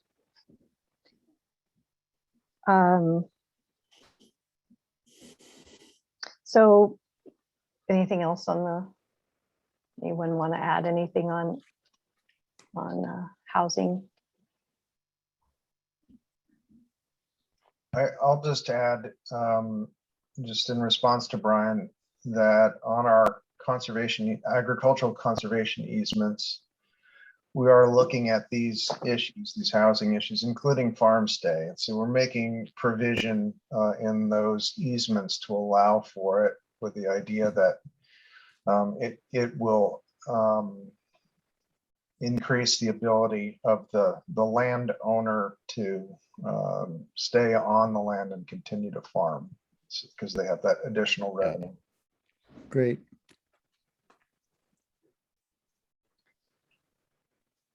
There's, when we talk about leasing, and this goes back to the assemble a lease committee.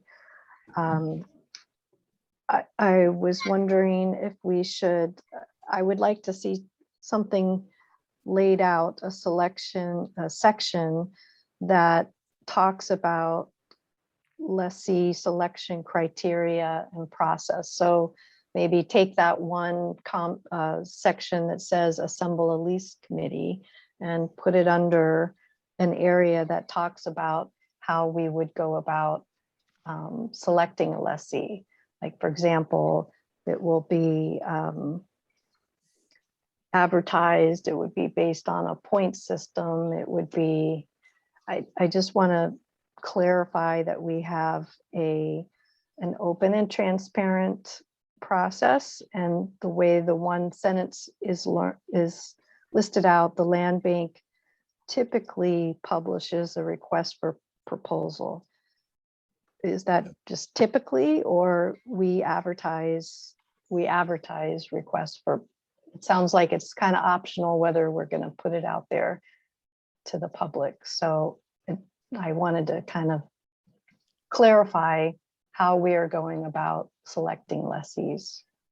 Yeah, I agree with that comment too. We need to be very explicit about it.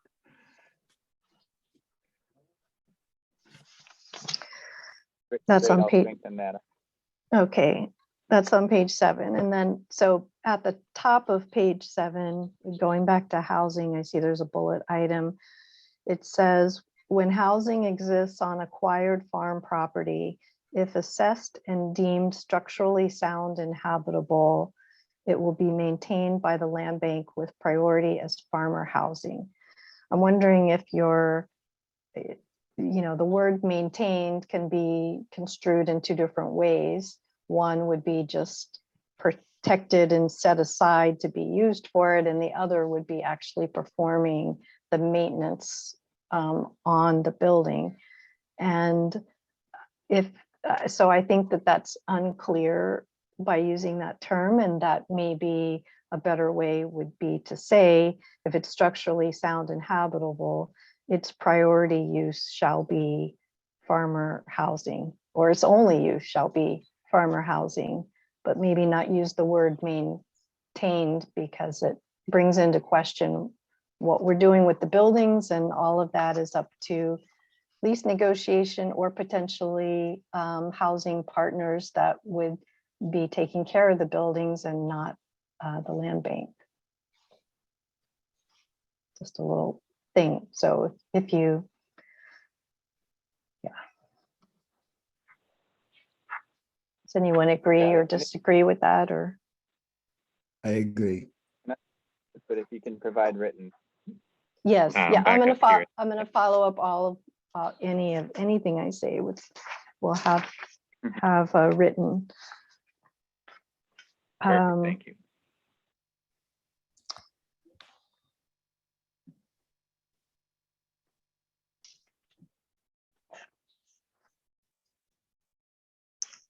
How about potable water?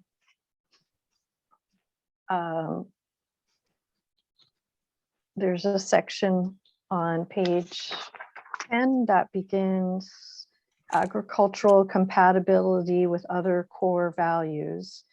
I don't know that I think maybe that should be worded agricultural overlap with other mandated land bank preservation areas. I don't know that we have a list of core values. I know what you're referring to, but at the bottom one on the next page, potable water, protection of potable water resources is a priority. I would like to expand on that section, that it's a priority on all lands, and that special care must be taken on agricultural lands to preserve water quality. I know for Orcas, I'm sure this is the case in other areas, these flat lands of soil are prime recharge areas. We have very little recharge on Orcas otherwise because of the forests and the slopes and the bedrock. And so the farmland areas are our primary recharge areas for the aquifer. And I just would like to emphasize the additional care to be taken there. Peter.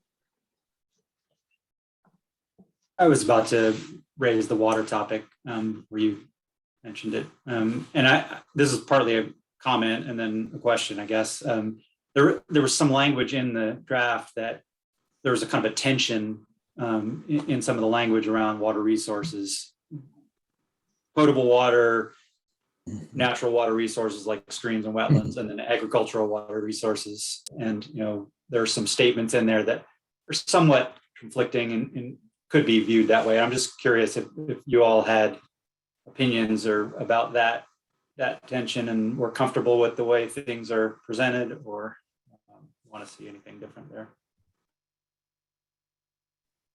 Brian.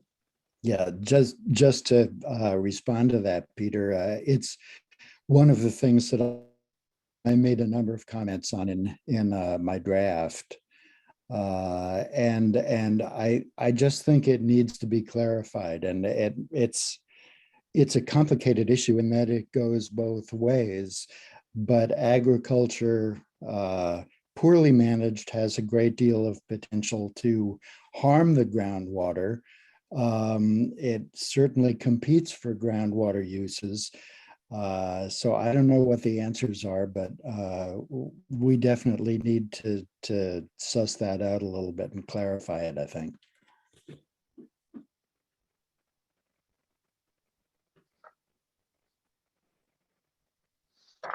Yeah, I think that, I mean, water, in that section under water resources, it comments on how the type of agriculture that could be done on that particular property is going to depend a lot on what water resources are currently available, or I guess in the future. And getting into, it just adds a whole nother layer of, if we were to purchase or add an easement on a property that could become something that it's not, if it had a great well on it, or it just, yeah, it opens it up to a bigger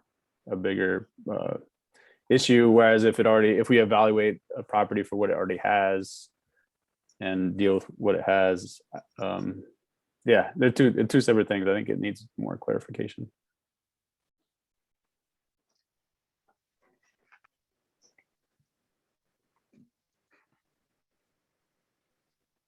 The other, oh, sorry, Doug? Yeah, I thought I'd just kind of weigh in on that same thing. Is that you're kind of getting at the heart of a really complex question. You know, we have this broad mandate, and there's intersections that happen between different parts of the program, and there's going to be times when it's really challenging. We're not talking about specific projects today, but Zylstra comes to mind as a really good example of that. And I guess what I would say is that, you know, every project that we've done agriculturally so far, we have made changes in the practices that are happening. I can't think of a single property that we haven't done that. They're all going to be a little bit different in terms of what that nuance looks like. So it gets hard to kind of drill that down, I think, in a policy thing, or even a statement document here, because there is going to be so much variability, in part with what's existing on the property and in part with what kind of agricultural occurs on the property, things we can't even anticipate right now. You know, that's one of the major things with agriculture, is that sort of trends come and go and technology changes and everything. So I think it's going to be a difficult one, I think, to kind of pin down saying this is what we do in all cases, when there's just such a broad range there. And one of the things I guess I look at too is just when we have done something like, and I'll come back to Zylstra as an example, what was the alternative if we didn't purchase that? You know, you have 20 residences that are built around the lake, and kind of a whole different suite of things happening there, where you could argue with what we are doing is going to be, in any case, a much better scenario than probably what would have taken place, even if from a purely ecological standpoint, we might end up kind of compromising different things in order to accomplish multiple goals. So we may not get the gold standard for you know, salmon restoration or habitat restoration, but at the same time will be greatly improved over what another possibility would have been. And we're still going to be, you know, taking more consideration into those things than, you know, probably has been in the past.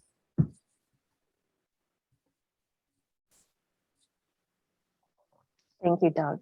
So it almost seems like it warrants maybe recognition of the, as you use the word tension, Peter, between various options for using limited water resources, even if we don't have a solution, something to acknowledge in there that these different options need to be weighed. Just two other things, if nobody has anything to add or ask, I'll continue. So we've had some, should we look at, for example, on Kaufelt Farm, we've had some issues come up that we've just dealt with. The one that comes to mind is hunting. I know we have a whole separate hunting policy, but do we need something in here that addresses, if we are leasing to a farmer, do we allow them to hunt on the property or something like that? Just wondering if, what if we need to address something, there's geese, there's this, there's that. What if we need to clarify, do we have a policy? I know the challenge is every property is different and but the goal, what we're trying to do here is put some overall views and policies in place, even if it says it'll be evaluated on a case-by-case basis. But that came to mind, as I know there were some questions about allowing other people on the property there. Then the other question, I'm wondering if it needs more elaboration, is the document. It refers to ability of farmland to mitigate climate change. I'm not sure. Climate change was mentioned multiple times. And even though this isn't necessarily an educational document, I thought it would be helpful for a little explainer in there on what farmland has the potential to do related to climate change in terms of soils, to show the role that it can play and just expound on it a little bit more, because it's sort of just mentioned, but it doesn't really explain what it can do and what our goals are related to that. Just a thought.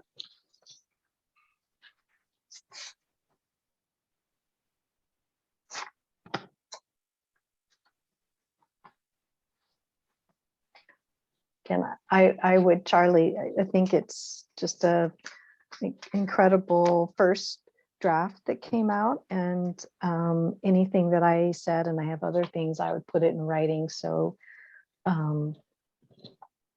don't feel you need to try to capture what I rambled on about. Got it. Yeah, well, thank you all for reading it so thoroughly, and yeah, really shows great questions and thoughts. Jim, I don't think we've heard from you. What did you think of the document? Well, I'm just getting back. I had internet issues apparently. Oh, okay. So I haven't been privy to all the discussion. But I think it's a good start. It's a complicated issue, but I don't have any direct comments yet. Okay, great. So with that, should we, Charlie, you maybe let us know a goal of that we have a week or two to get our comments to you in writing? Or yeah, I think 2 weeks sounds like a good goal. Okay. If that works for you guys, and then we'll convene again and try and shape it up and have something ready for next meeting. That sounds good. And then although this was provided to the public, they can download it and read it. We're not quite ready to take public comments because it's still shaping. And once you get our comments in, then would it go out for public, or would we review it one more time? What would you think? I guess that's up to you guys to decide if you're comfortable with us taking that route. Certainly expedite the process, but if you want to look it over one more time before giving the thumbs up, that's fine too. I think that would be good. Brian? Well, I think it really is up to staff. if once you get our comments, if you feel that it needs more discussion among the commission before putting it out to public. So I would say your call.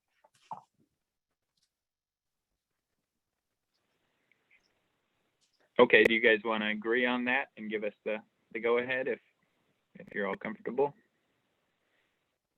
The go ahead to receive your input and then put out a draft to public. I would like. If you feel it doesn't need more discussion among us, Charlie. I would like to review it first and just get another set of eyes on it. See if there's anything that jumps out as being inconsistent or something. I'm happy to do that. Okay. Before we move on from this, David, I know that you've commented that we haven't gotten really into the meat of some of our controversial issues, and one of those, as we're moving in that direction towards talking about Caulfield Farm and at future meetings, did this document give you any, do you have anything to add or anything additional you would want to see included or clarified or anything? I didn't have time to review this before the meeting, so I do want to have that Got it. time. I have family visiting right now, so there's Okay. no time for anything, but Got it. I want to comment on something here, which is peripheral, but Miles touched on it. He said, we don't always have a sense of the cost of things. Like, what does it cost in terms of, you know, for stewardship and management of this or that? And listening to the discussion and reading over the document, that really hits home for me, because we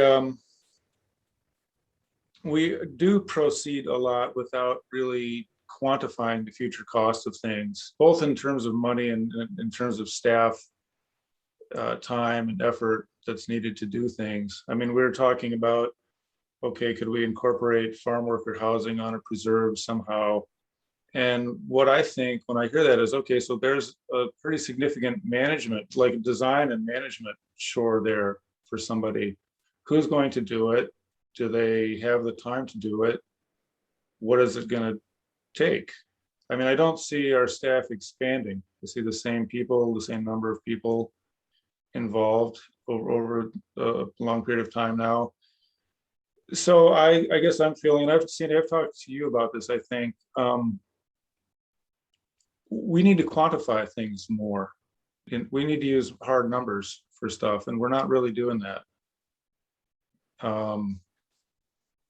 That's not really relevant to this document. That's not a comment for Charlie. It's more of a commission thing, where as we look at directions to go in and things to do and things to implement, I don't know, we proceed a lot without numbers, and it makes me a little uncomfortable, and that's because of what I do for a living. I mean, granted, it's kind of rigid thinking, I know that, but we have things that we're overdue to address, and sure, we have things we should be doing in the future, new things. I'd like to talk about ways to get at the cost of these things as we make commitments. And I don't have all the answers. I don't know exactly what we should do, but I feel we're not doing that. So there's a lot of really, really worthy goals, and it makes me, you know, we'd like to do them all. I'd like to have some understanding of like, what's the organization's capacity to do all these things well. I think that's a really good point.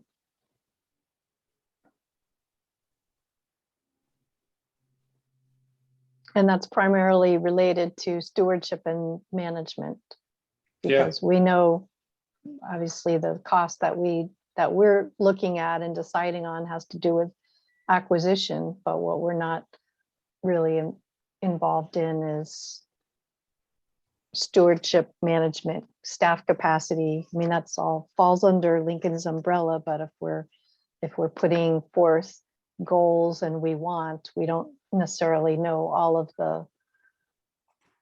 the repercussions of it, is what you're talking about.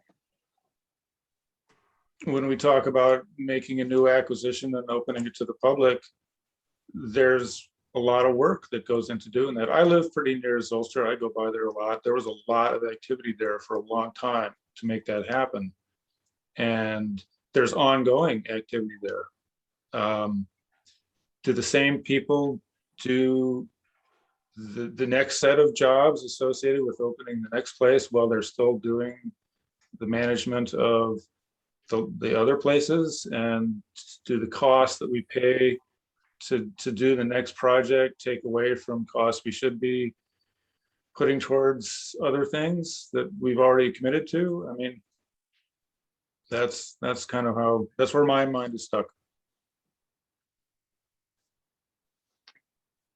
I think we have on a future agenda item next month, I believe, Lincoln, we were going to delve more into stewardship and some big projects that we wanted to undertake. And I think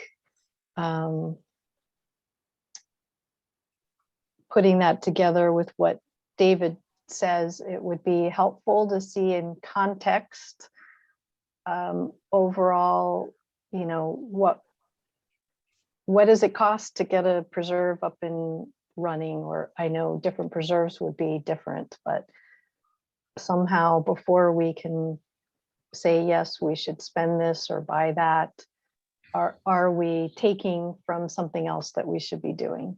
I think we'd like to hear from stewardship if we're overstressing staff, making our goals too big.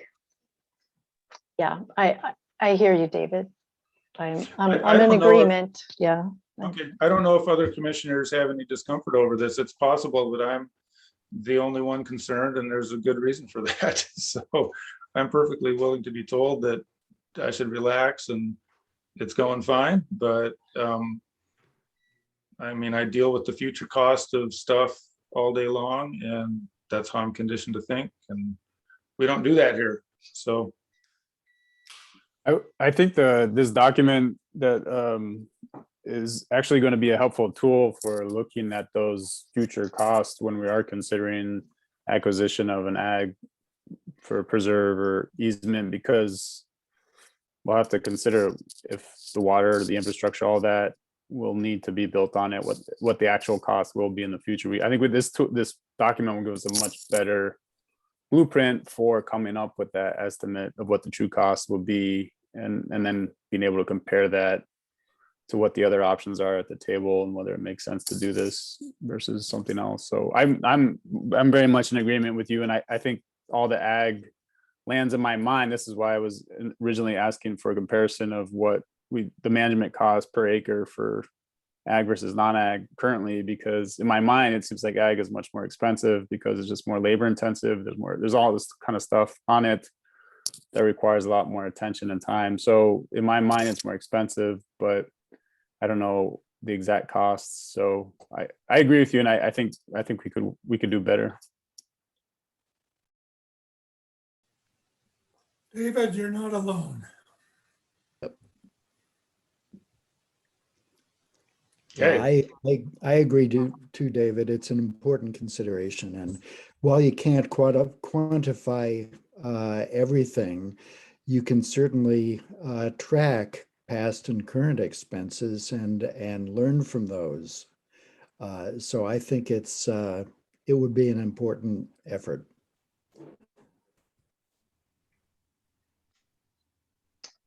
Peter, you have your hand raised.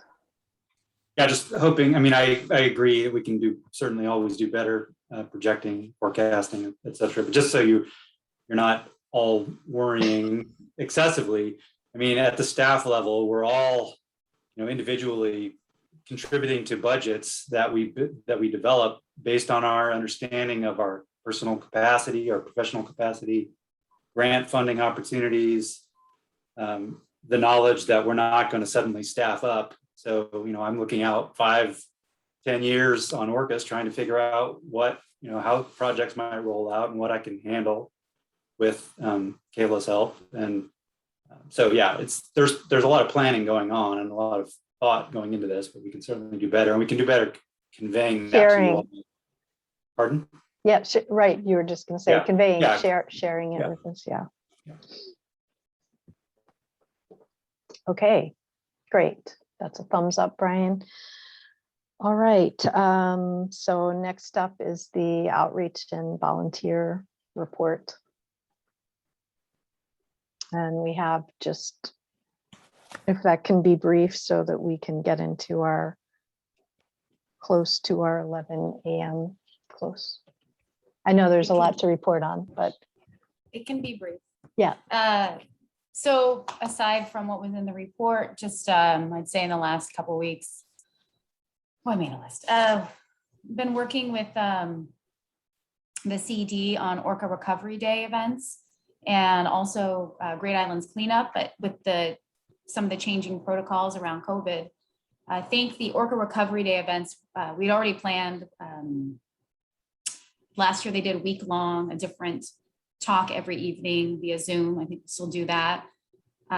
Day of events, which is October 16th.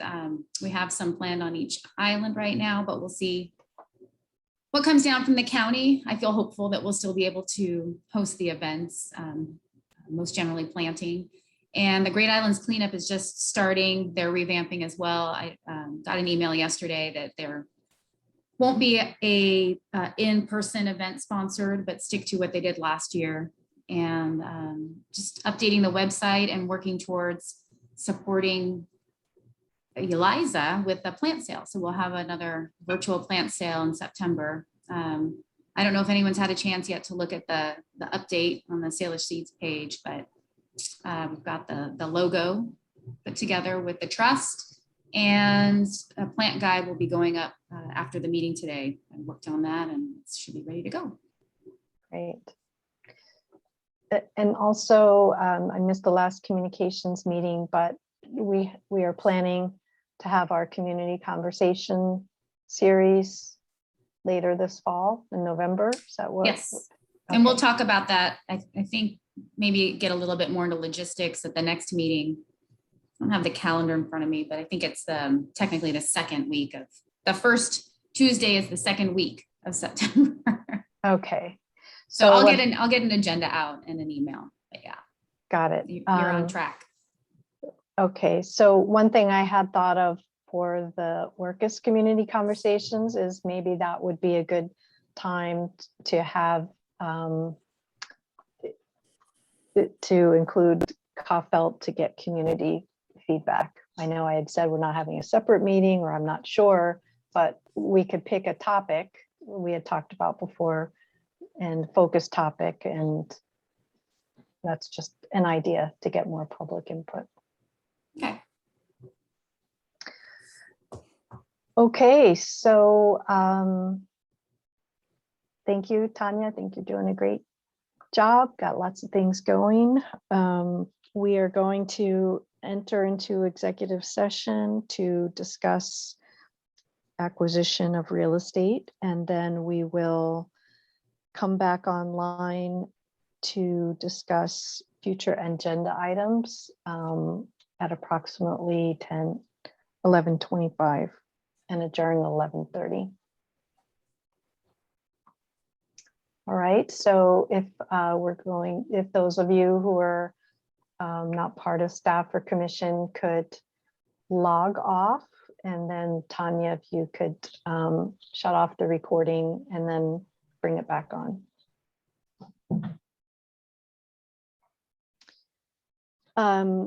This is for future agenda items. I think we pretty well have our agenda filled out with the agricultural thing and then the reserve study, but I wanted to put something out there.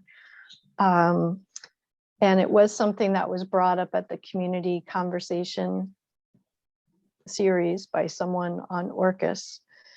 And it occurred to me while I was reading the agricultural policy and rereading our mandate and thinking about climate change and how we are viewing things, how different things are from 30 years ago when the land bank was established. And I was wondering about modifying our mandate, broadening our mandate. I understand there would be a process and I don't know what it is, but so that we're preserving areas with environmental, scientific, scenic, blah, blah, blah, blah, blah, and areas that, and I'm not sure the terminology, critical for climate change or contributing to climate change mitigation and resiliency or something like that. I know we're using that lens when we are looking at certain areas, but I think that this could be like Land Bank 2.0. You know, it would help bring us into, it would help publicly say that. I think it could help build public support for renewal when they see, hey, this is a whole nother reason to have the land bank, and it's something that we're doing anyways. I don't know the mechanics, if voters have to approve it, but it just occurred to me that it could, that it may be something we should. So I would like to, if you guys agree, put that on some kind of a future topic to learn what, if you think that might be something worth exploring. Lincoln, do you have a? Well, I mean, I'm not sure what we can do. I would need to look at the state legislation, the enabling legislation, to see what is spelled out there. But I don't see any reason, short of officially changing the mandate or changing the land bank ordinance, which I think comes with a host of issues. There's certainly things that we can do to highlight the idea of prioritizing both acquisitions and stewardship for climate adaptation or resiliency. But we can talk about how that might happen. That's a great topic. Probably a good retreat topic, actually. Just throw out there real quick, that first part of our mandate, to protect in perpetuity. Well, that perpetuity part pretty much hits on that and covers everything else. And so maybe there's a way to tie that in.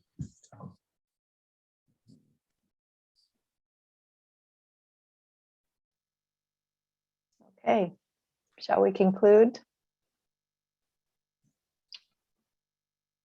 Yeah, Sandy, just Yes, I'm sorry. just Yes. a thought on that.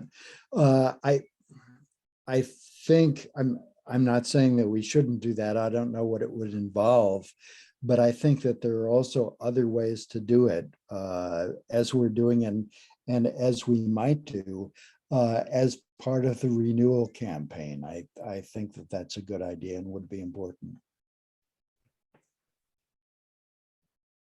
That's long term. Yes, yes. Okay. Thank you. Sorry I ran you over again. See you next month. Okay. Thanks, All right. Sandy. Good All meeting. righty. Everybody. Bye-bye.